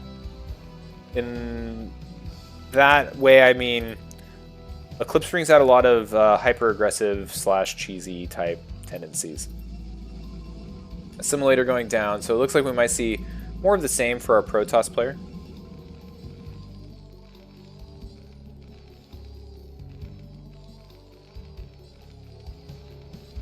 Binary being built. SCV trying to keep this probe out. Does a fine job.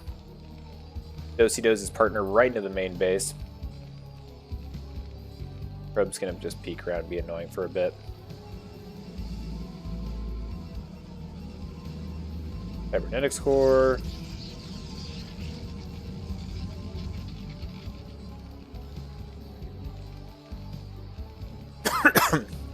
Excuse me.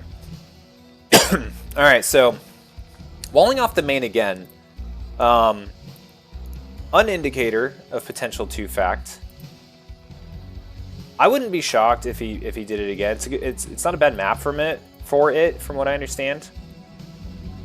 It's also one of those situations of like, don't fix it if it's not broke, which I know I say a lot on this stream. But it's kind of true, right? Like, it's a best of 3. It works once, it might work again. Alright, so we have the first factory going down, and we still have gas. So first indicator, second indicator. If it looks like a duck, tastes like a duck, it might be a 2-factory. Something like that. Now, let's see if the reaction has changed. If YumKaax expands, the answer would be no. If he builds another gateway, then the answer might be yes. I think. I don't know if that's actually the correct response. That's just what I would expect to be the response. Gateway. The answer is yes. Oh man, YumKaax. A true pupil of the Starcrafts.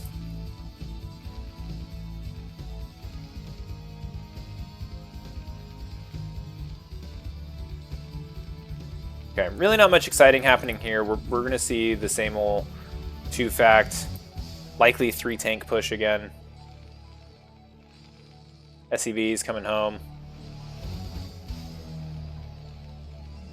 But what's going to make everything different is the production coming out of this.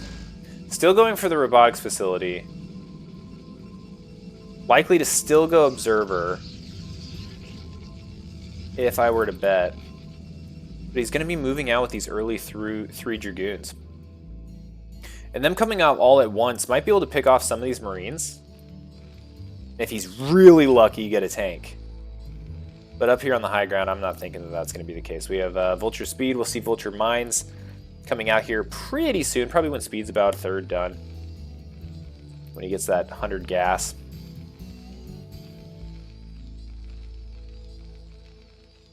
Boom. Mines. Yeah. Twinset has this 2-fact down. 4th Dragoon. 5th Dragoon. Observatory. Okay. So I like that YumKaax has decided to go 2-gate. Now I think a lot of this is going to come down to control. Now we have 3 tanks, 4 Marines. You know that there's 2 Vultures coming behind this. And we lose 1 goon right off the bat. That was the scouting goon. That was the teaser goon. And I don't know how many you need to defend this, but having the high ground is actually a really big deal here for our Protoss player. Terran recognizes that, really fights for some space, but now with all the Marines gone, might be able to knock out a couple of these tanks. This is huge for YumKaax. Now 2v2, the Dragoons don't stand a chance, right? But 3v2, oh, just maybe. Now the Vultures do show up. Now they have mines available, so we got to be extra careful for YumKaax. Honestly, I wish YumKaax would just go home. And can start consolidating his Dragoons. But maybe delaying and fighting for time here is what matters most. Ooh, big mine hit. Oh, the mines! Look what they've done to my boy. Probe effectively blocking the Dragoons. We've all been there. Did cancel the Nexus, though. So does have some funds to play with up in the main base. What is he using them for? Goons. Okay, we have a loose contain. A nice loose contain. But you know what else we've got? Oh shit, we got siege. Oh, but he's gonna get him. Mine drag for the win. Big mine connection there, but it does go in the favor of YumKaax, and he defends it beautifully. Now there's more Terran coming, right? We got an SCV, we got a couple of Vultures. Oh, but that block from the probe! The hero probe saving the day ends up protecting that main base from that Vulture. That was actually huge. YumKaax is playing this beautifully. That was absolutely sick. And guess what? He's got a, whatever you call this, the thing that, the picker-upper. The, fuck, what's it called? Shuttle. And he's got a Reaver on the way. About to slap back.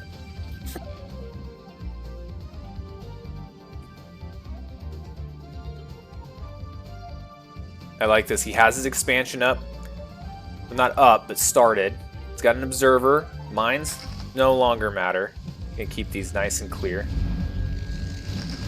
And now he can play a normal PvT. He can get his Reaver. He can go across the map. He can kill like 30 SCVs with 1 Scarab. And then he can like go to the beach, hit on some chicks, come back to the game, do it again with another Reaver. The way Protoss is meant to be played. Alright, Observer's going to go check out the defenses here. Now, there is some good zoning turrets. We're still on 2 factories. We're getting our expansion up. Not much from an army here. Not much of an army at home. And you know, YumKaax might be identifying that. No longer, but did only see 3 tanks and 2 vultures. YumKaax should be feeling very safe right now. Getting a couple zealots. They're going to go tag along with the Reaver. Probes are raving here in between all these pylons. I don't know what the heck's going on here. They're just wigging out hard. They do might find their way through. It's going to start mining in earnest down here.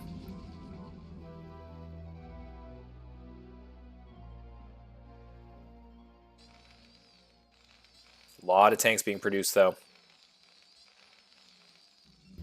Gosh, I just want to see the Reaver. You gotta let him fly. Here we go. Reaver time, baby. That's what we're here for. Twinset's fine. Yeah, Twinset's fine. What I would say is, like, Twinset is, like, I would say the game's even right now. You just hope for more damage than Twinset got with that 2-fact. Like, it wasn't like a futile 2-fact, it just didn't really pay off. Thanks, Escalade. Soundboard updated. That's good. Does that mean you can't hear me now?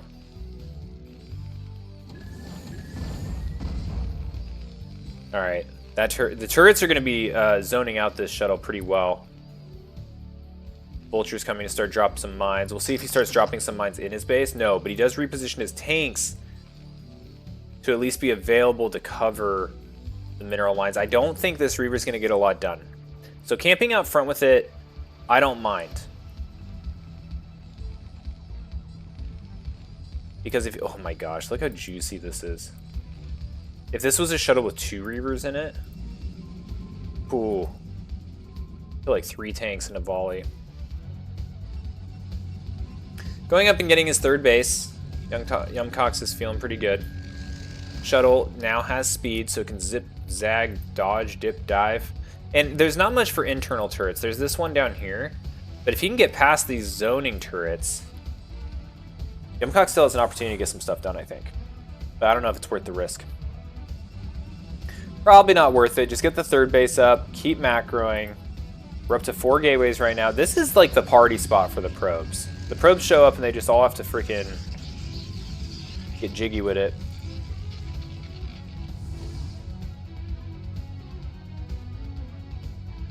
Alright. Vultures sneaking around.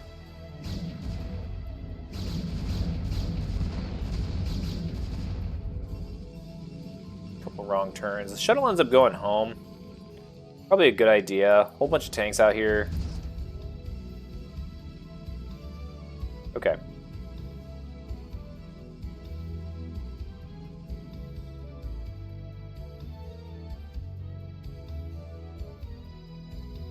Now, real soon, it looks like we're going to be seeing some Goliaths coming out from our Terran player, and also we do have our like factory explosion. So going up to 6 factories. Tanks do get some shots. Oh my gosh, look how clumped that is. Oh no! Where was the Scarab? That would have been enormous. Huge. Biggest Scarab ever. A Scarab would have brought tears to my eyes. We're bringing in the Spider Boys. Looks like YumKaax feeling ready to put the stranglehold here on Twinset. Oh man, come on, mines.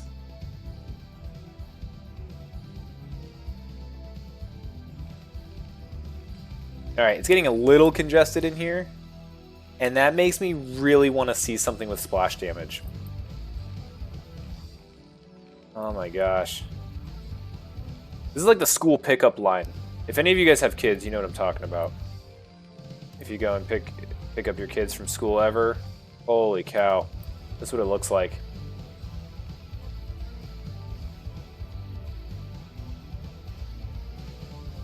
It's like the 8th circle of hell, actually, the school pickup line.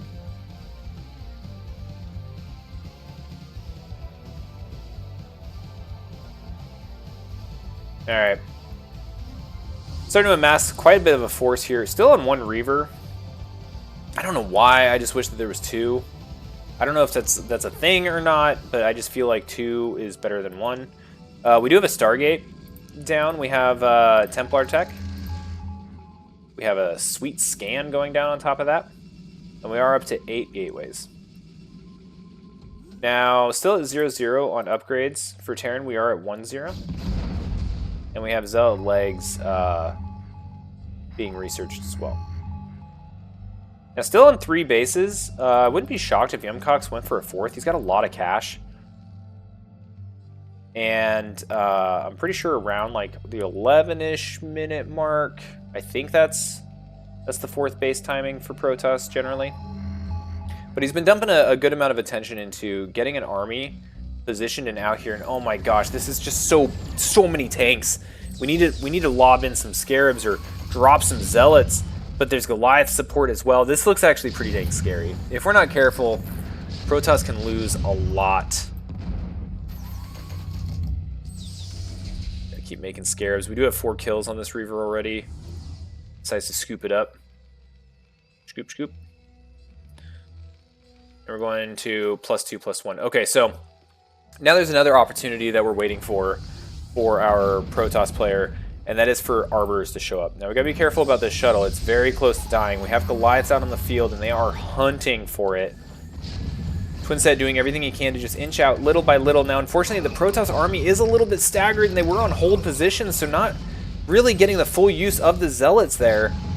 The high ground is helping here quite a bit. The shuttle is just about to go down. It's gone. Okay, so the Reaver's on its own, alone, unafraid, Scarabless, and this is a shit ton of tanks. So many tanks. Science vessel about to hit the battlefield, undoubtedly because the scans showed that Arbiters were about to be starting to be produced. And the one good thing that's happening here for YumKaax, wow, that Reaver got destroyed, is YumKaax is doing a really good job of forcing Twinset to siege repeatedly. Because this would be really scary to actually just be moving across the map into your base. But every time you get them to siege like that, you can buy yourself precious seconds, start producing like a madman. Honestly, I'm starting to get a little worried for YumKaax though. I wish he had like 6 more gateways.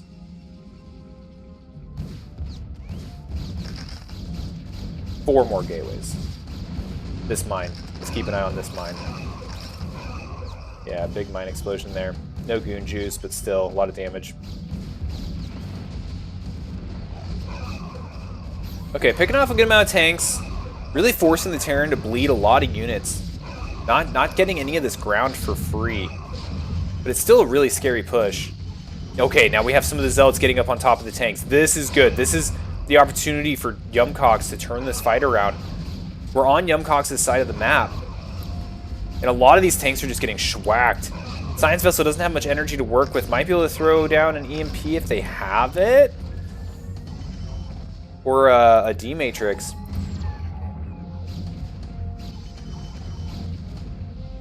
Okay, now we've got Arbiters. Now the Science Vessel is here. He's going to be able to see everything, but it does allow the Zealots to really close the distance. And them on top of these tanks, they're just getting shredded. There's no vultures here to help them out. Alright, there's the D-Matrix. Science Vessel goes down, and YumKaax is just ramming it straight into Twinset right now. Ooh, man, mines. Ugh, gross. All the Protoss units staying strategically outside of cloak range. Okay, scanner goes down. Ooh, big mine there, but it does kill that tank. We've got one tank with a very scientific D-web looking thing. That's about it. Both armies effectively reset it. Both players below 100 supply.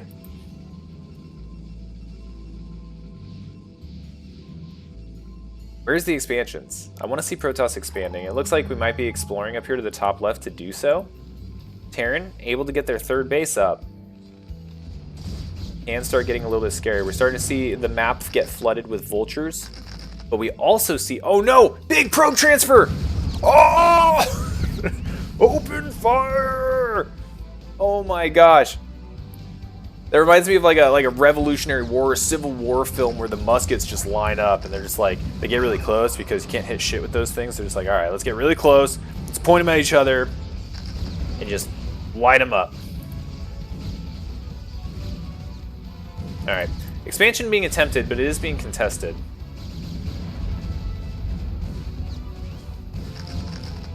Terran Jam blasting. TVP playing. It's a good day, y'all. It's a good day.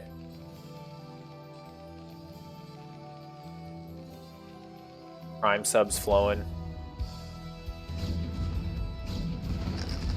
Alright, Vulture dies. Big SCV pull, or transfer rather.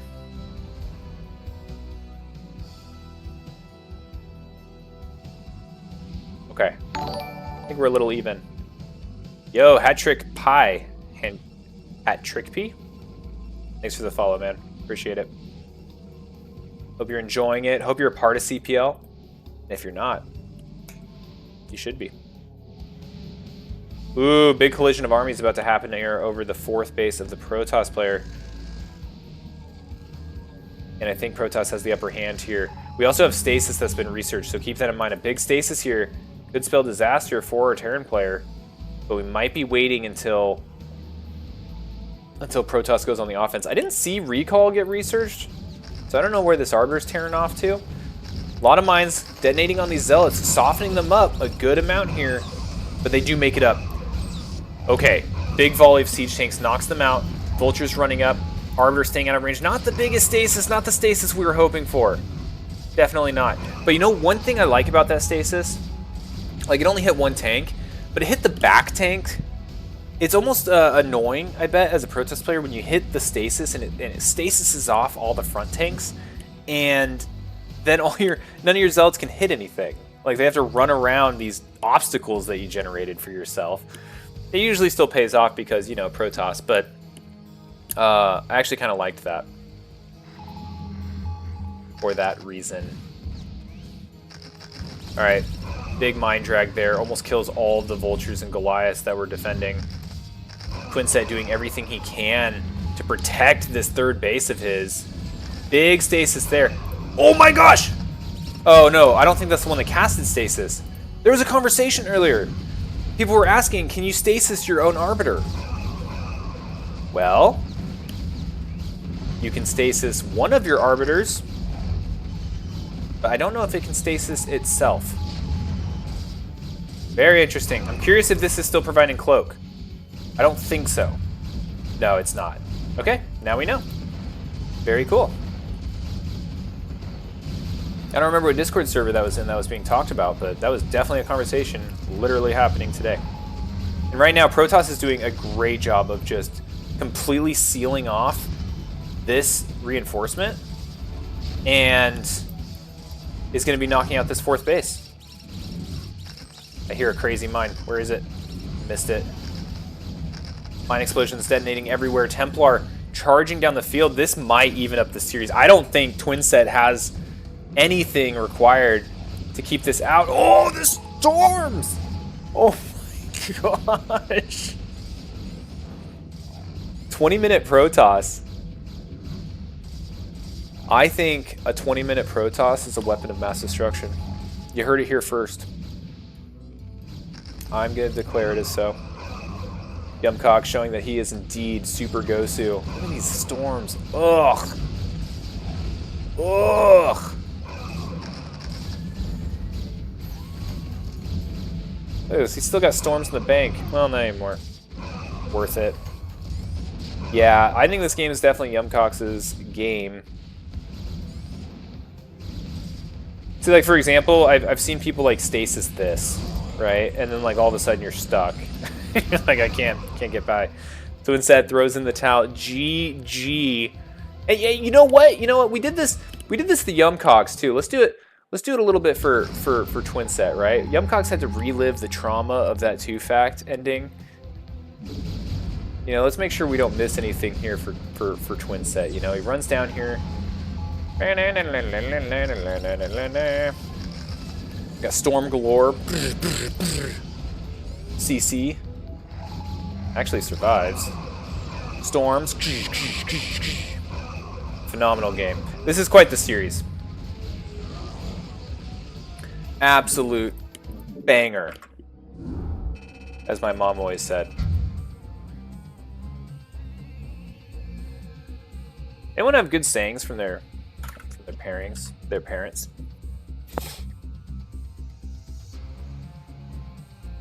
All right, let's go into the last game of this series and the last game of today's stream. We'll do the anthem. We'll do a raid.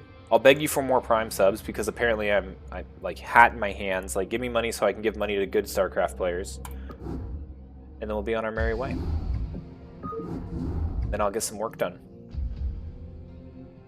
All right, this last game on the last map for today, PvP. It's gonna be on Radion between YumKaax and Twinset.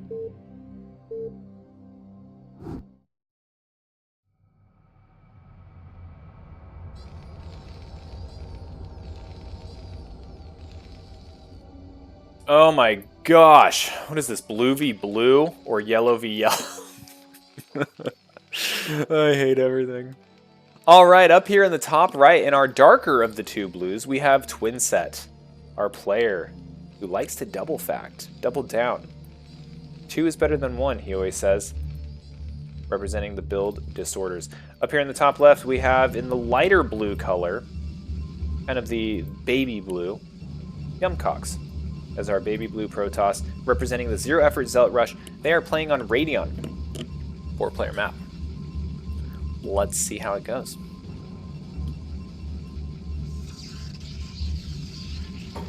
Let's see how it goes. Baby blue shark, do.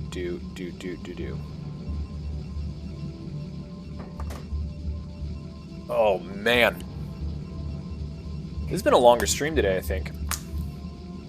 Any of this stuff have a timer? Oh, there it is. 2 hours and 25 minutes. It's a long time. Blue is a great show. Of the shows I've been fortunate enough to watch with my children, Bluey probably takes the cake. It's one of the better ones.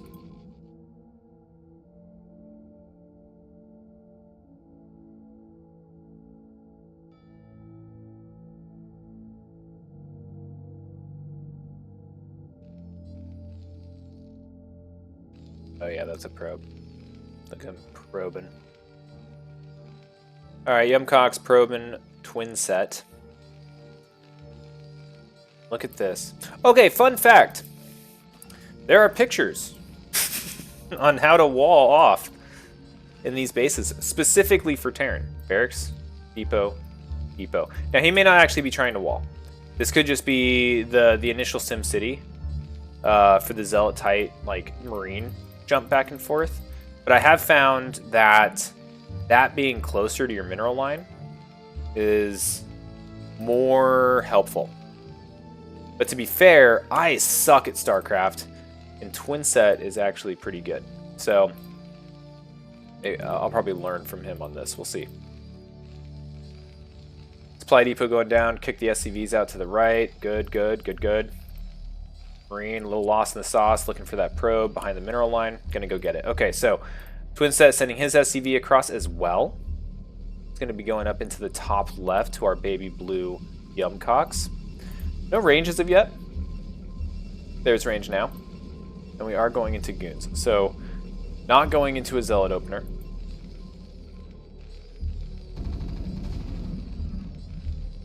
Sounds like the probe died, but I kind of missed it. And the SCV is still alive and kicking. Now, it looks like we're doing a little bit of a different build here from Twinset. Twinset not thinking that 2-gate's going to work after the last match that was just played. Did I say 2-gate? I meant 2-fact. Baby Blue Dragoon knocks out SCV. Alright, looks like he's just going to be expanding. Did he take off gas? Kinda. By kinda, I mean nope. This is going to take a little bit longer than normal. But he is going to have a little bit of extra gas if he wants to get an extra factory up very quickly. Alright, machine shop down after the first vulture. We have an expansion from our Protoss player. Things are looking good. Ooh, does sneak the vulture out. Is it going to get around this other Dragoon? Nice movement here from Twinset. expecting the second Dragoon. Does take the long way around. Now, YumKaax, not seeing it, is going to send this Goon back because it needs to protect the main base from this Vulture getting in. Now, he's got another one about to pop. But definitely more comfortable having it back at home.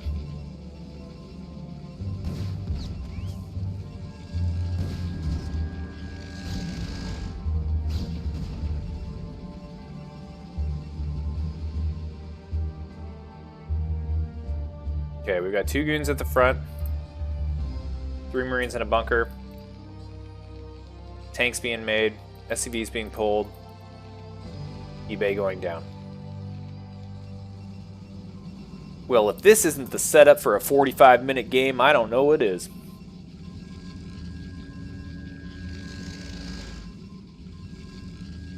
Three Marines in a bunker. Yeah, I feel like I just rattled off like several phrases that could all be used as like movie names. Old clips from internet history. I was watching some Cyan Starcraft last night, and that was a big point of discussion on his stream was like old horrific videos from the internet. Memories.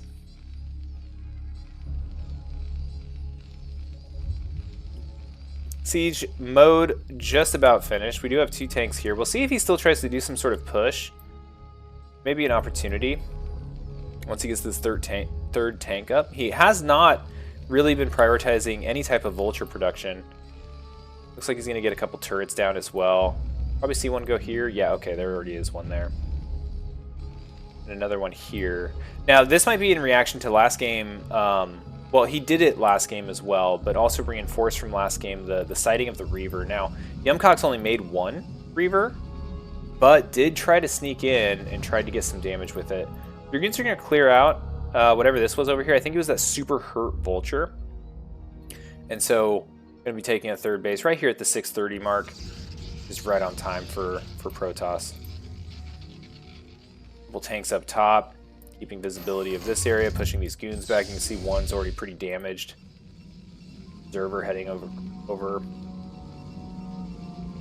Alright, both players playing very standard in their last game of their series.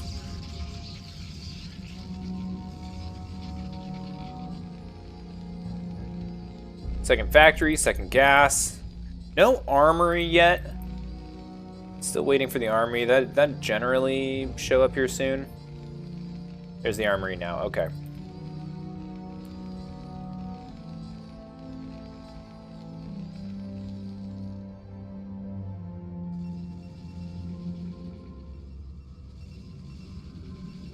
Couple more gateways. Citadel. Yeah, I'd like to see some BCs as well.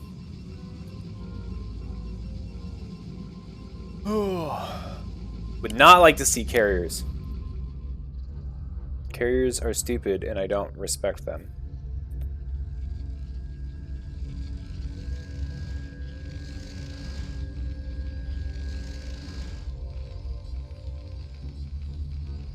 Yeah, both players really not given a whole lot to talk about.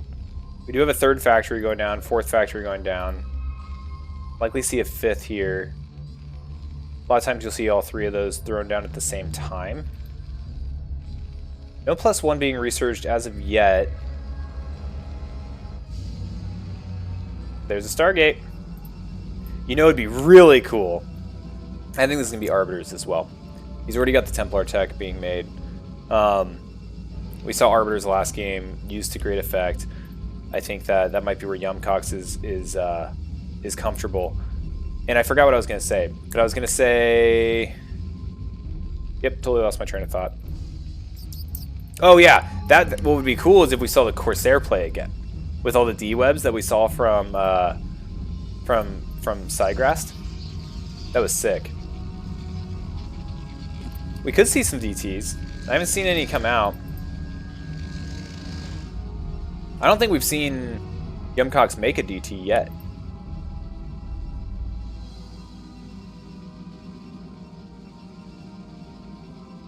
Yeah, Dazzle, you did. That was actually really, really cool series. I recommend once this stream is over, go back and watch some of it. There was some really fun Protoss earlier on. Yeah, see, there's the Arbiter Tribunal. Okay, so we're going to see more Arbiters. See if he goes Stasis or if he tries to get a fancy recall off. Because I think there is opportunity to get some recalls in how Twinset plays.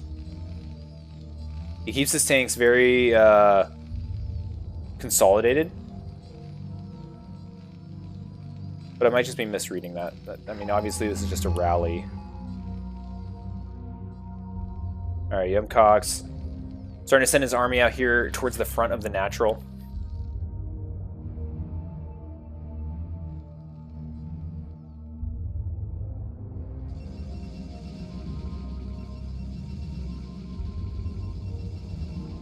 Okay, cool. Alright, so we got Zealot legs. That'll be very helpful when these tanks finally push out. Right now we've got +1 weapons for Terran being researched, and also mines and speed. So I don't think Twinset's gonna go anywhere. Like, he's gonna try to push out because this is becoming, you know, the school pickup line. Yo, Herman, thanks! Appreciate the raid, man. Hopefully you had a really great stream. We're casting some CPL matches right now, Tier 1. This is the very last match of the day. And so anyone that's raiding along with Erdman, if you're not a part of CPL, you should definitely join. And if you're not a part of Starcraft Underground, you should join that too. Flexible tournaments. Always a bracket to join. We're doing our first $50 tournament right now. And all money for this channel, all Prime subs, goes straight into that bucket. 100% of the money. Alright, so we do have a move out here from Twinset. I don't actually like this for Twinset. I mean, this is a lot of tanks. But right now he is in a position where he can get surrounded. There's not a whole lot of Zealots with this force. If there were, I'd be a little bit more concerned. But he's also not sieging at all. So this actually looks a little bit scary for our Terran player. Protoss getting a nice round, losing a lot of these tanks. Finally does siege a few of them. Some more Zealots are coming to play. He might be able to fend this off for the time being, but he's taking a lot of damage from the Protoss player. Oh man, okay, so Twinset ends up holding off YumKaax, but not without a huge cost. The entire tank supply is gone. His entire army supply is gone. Twinset is down to 66 supply, 41 of which is SCVs. He is not going to be able to buy that space, this intersection, that he needed to get this third base up online. That was absolutely enormous. That was a very favorable trade for YumKaax, in my opinion, especially with the production that's on deck. He has an Arbiter about to come out. Oh, he already has one. Shit, I missed that. And that's going to inspire the science facility and getting the production of science vessels for our Terran player. Okay, so Twinset has not had an opportunity to really be on the map much this game. So he was able to sneak out some vultures. He's going to start checking these expansions, seeing what level of expansion, like how many expansions YumKaax has. I think he might just, he's going to just barely catch this probe. Placing some mines, he'll end up sniping this probe, and he'll eventually catch on that this third has been taken, but I feel like that's a given at this point in the game. At this point in the game, you know, YumKaax might be thinking about taking his fourth. And I wouldn't be surprised if this was maybe one of the fourth locations that he was looking to grab. Alright, so more Zealots and Dragoons heading to the front line. How are we doing on tank production? So we have a few more popping out. We do have 3 add-ons on the 5 factories. Right now, this is a pretty formidable force, and we see Recall being researched. So EMP being researched for our Terran, Recall being researched for our Protoss. Last game, we saw a lot of Stasises being dropped by YumKaax. This game, I'm hoping for that big Recall, because like I was saying, Twinset tends, based on last game, to have enormous blocks of tanks. And so if he puts an enormous block of tanks out here, and we get on top of the production as the Protoss player, I think we'll be in a pretty good spot. So it looks like YumKaax is actually fighting for this position down here. Doesn't have an observer, might use these Dragoons to just try to clear some of these mines. We'll have to keep an eye on that. We have another Arbiter showing up, and a lot more Zealots. Okay. Kind of hit a little bit of a lull. Both players just reconstituting their armies. You can see that tank count is starting to really spike up again. 3 add-ons really adding to the production power here for our Terran player. Up to 6 factories, science facility, getting some more turrets. And we do have this fight going on down here in the bottom left. So YumKaax is taking this expansion, looking to expand up into the main afterwards.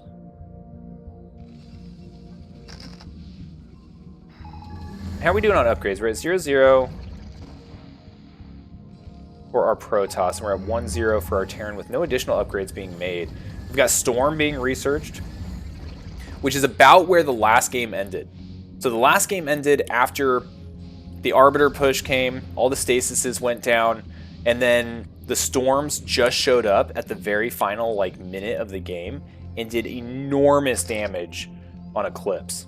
A lot of those tanks that were rushing to save the third base were just getting caught in those storms and getting annihilated. Let's see how that plays out here. We don't see any Templar in production as of yet. We have a lot of Arbiters. 3 Arbiters on the field. Expansion looks pretty secure. Is this going to be the sneaky one? Oh, baby. Now, where's the science vessels? Okay, we have added a couple more turrets. Science vessel's a little out of position. We know the EMP exists. And it looks like Twinset's trying to get his eyes set on taking a third, which he desperately needs at this point. Now, the science facility is going to be able to spot this Arbiter, but what's the reaction? The reaction would have to be the science vessel. We'll see how quick Twinset is on getting the science vessel in place. Ooh, and I like this move. Okay, so this Zealot is running through here to clear any mines. Any mines that may be providing vision. He's also going to see the science facility and the vultures there, and that's gonna prompt him to bring this Arbiter back. That was a really subtle thing that he just did that I really liked. A little bit more poking and prodding with some Zealots. We might see the Arbiter try for a different location.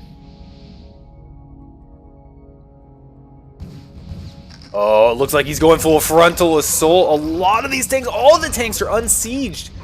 The Mine Drags doing tons of damage here. Good stasis. Maybe not the greatest one that he could have hoped for, but definitely taking a few tanks out of the fight. Another big stasis takes 3 more sieged tanks out of the fight. The science vessels are here to provide vision. You can see the supply tanking for Twinset right now, down to 93. The Zealots have made it all the way into about the natural base. And now these Dragoons might be able to just sit here and wait until these tanks unsiege. Now, we do have some high ground siege tanks that are going to prevent them from sitting here for too long, so these may have the opportunity to keep surviving here. But again, that was a really good trade, and YumKaax is sitting on a whole pile of money to reconstitute this army. Meanwhile, Twinset, he's starting to run dry, right? The things are getting a little bit low back at home. And he's stuck in this corner. Never feels good. Now, he is getting this third base up, but this is definitely a, hey, don't look over here. Like, nothing's happening. Don't worry about me. He must have just snuck that SCV over there in the chaos of that fight, too. And he's going to try to seal this off so that he can protect it. Wow. Okay, so we have 2 Arbiters here. So one of them may have died earlier. I didn't quite see that go down. We do have the expansions continuing to get established here for our Protoss player. And you can see we're just on a gajillion gateways. Right, 10 gateways. It's pumping out units. And Twinset needs to keep this base at all costs. Really needs to prioritize solidifying the defense here.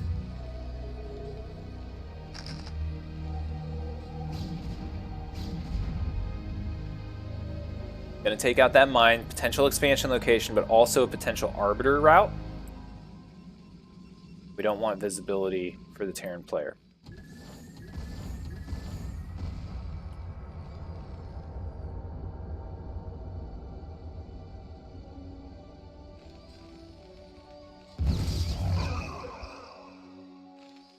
Okay, huge SCV transfer going on here.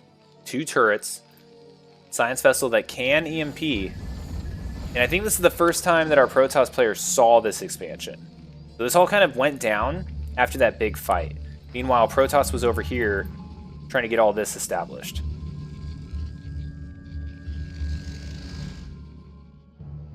Here come the storms, though. Energy is ticking up on these High Templar. Oh, but they're going to get sniped by our Terran player. Both the High Templar get knocked out. Here comes the full frontal assault again.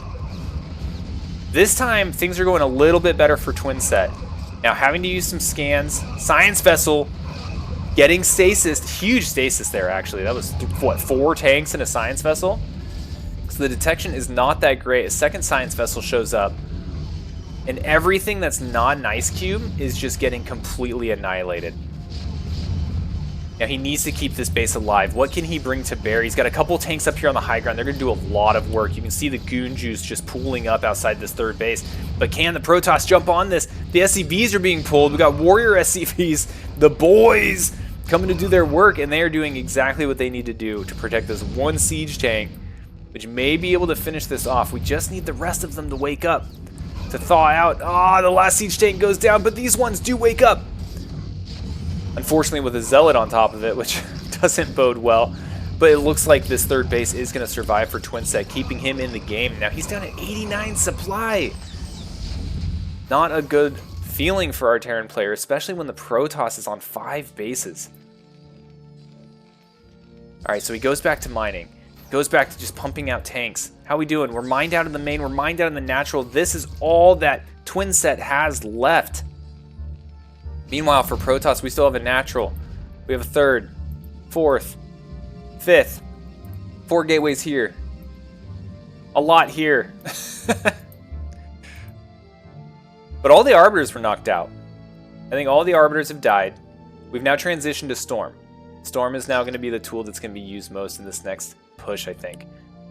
We have another Arbiter being generated back home, warped in.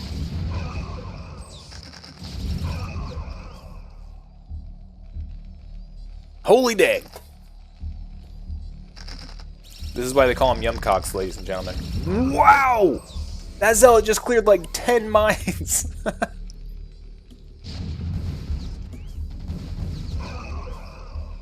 Straight up true G house over here.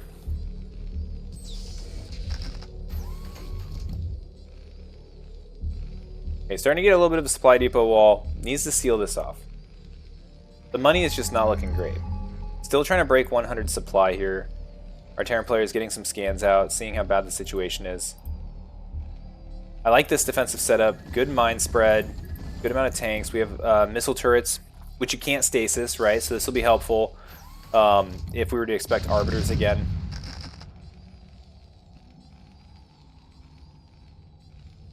Ooh, here comes a big EMP, I think. Maybe? Maybe not. Okay, here comes the push. Here comes the push. The tanks open up. The mines, they're popping out of the ground. They're hitting these Zealots. They're softening them up. Not a whole lot of Vulture support here, though. Once the Zealots get on top here, big EMP, but it misses the High Templar, and the storm goes off. Oh my gosh, this might be it for our Terran player. Protoss is just going straight through the storm. Absolute beauty. Oh my gosh, and a secondary one to finish them off. This one does end up surviving. These 2 tanks up on the top of the hill doing work. 5 kills each.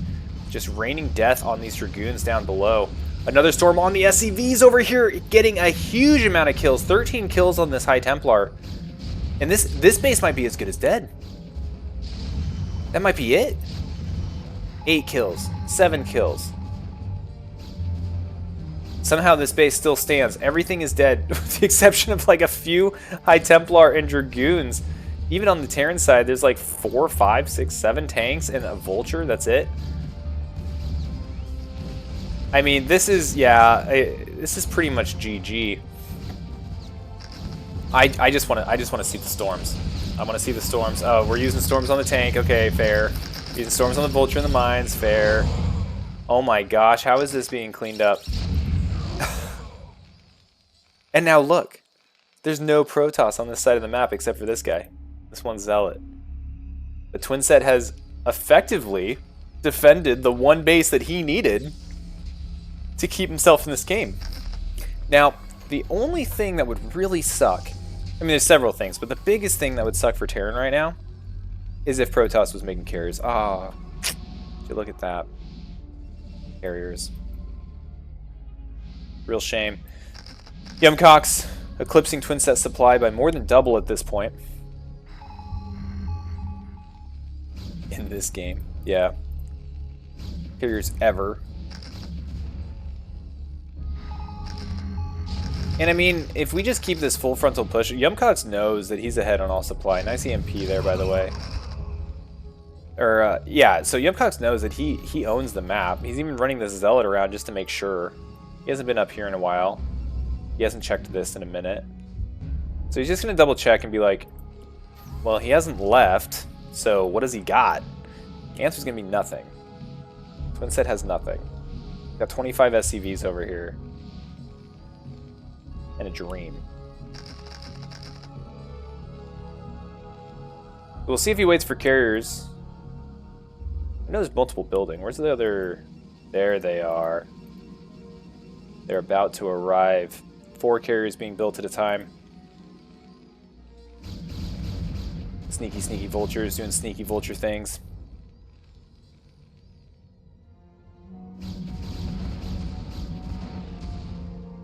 Never got armor this game. We're only on 2-0 upgrades for Terran. 1-1 for Protoss. Oh, he saw it. Twinset saw this, and you can see all the vultures getting erased from the queues in the factories. And with all the money that he can afford, he's building the 2 Goliaths that he can. It's Goliath time. Twinset is in it to win it. He is not going to just quit. He's not going to go down lightly.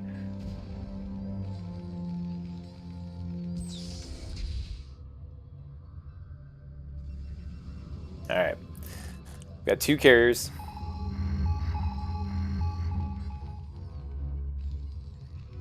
Yeah, Dazzle. The full frontal YumKaax funeral. That's what we're here for. Mine clearing by foot.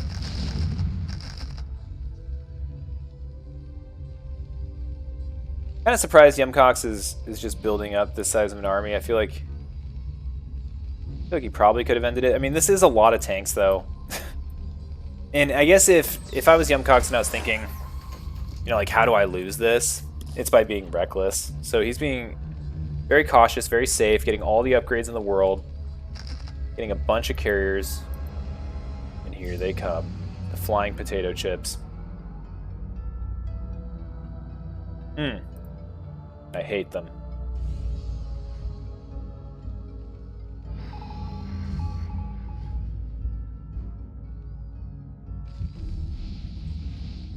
Ooh, paired with a full frontal? Here we go, ladies and gentlemen. The YumKaax special. Coming straight in, mind dragging all over the place. Zealot's getting on top of everything. Arbiter, oh, going down, but had cloak for just enough for the Dragoons to get in range. Storm! Everything's happening. D-Matrix on top of the tank that was Storm. Beautiful job by both players. Another D-Matrix, keeping that one alive for a little bit longer. The siege tanks are doing their job in this engagement area, but the carriers, a little late to the party. They need to show up, but the Goliaths, oh my gosh. The only thing that can really shoot up is being pulled into the main fight. And the Goliath count actually isn't that unsubstantial. It's at 10. Now, no EMPs here left on these science vessels. And we are still waiting to pull the trigger on these carriers. Come on, it's blimp time, baby. Let's get him in the fight. Put me in, coach. Here they go. Stack of Pringles coming straight in. They're going to kill the shit out of that refinery. Boom, no more gas for you, buddy. Here comes the last stand of the Terran player. In like the most awkward place to observe ever, up against the edge of the map.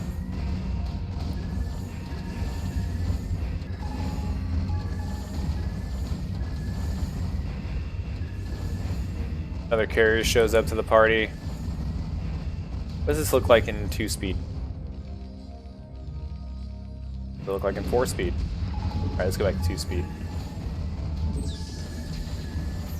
Alright, so a decent amount of Goliaths. They are holding their own, but there's 6 carriers here. They just need to keep rebuilding their interceptors.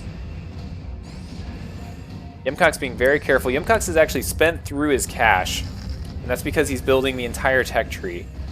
We're pumping out 3 Goliaths at once here. That's going to spend most of the bank for twinset. And this is pretty much it, right? Like, I think twinset's starting to realize there's very few ways out of this game. Another full frontal assault coming in conjunction with the carriers. This might be all that is needed to force a GG. All the SCVs are going down. We're down to 15 SCVs. There's just not enough to sustain any type of defense.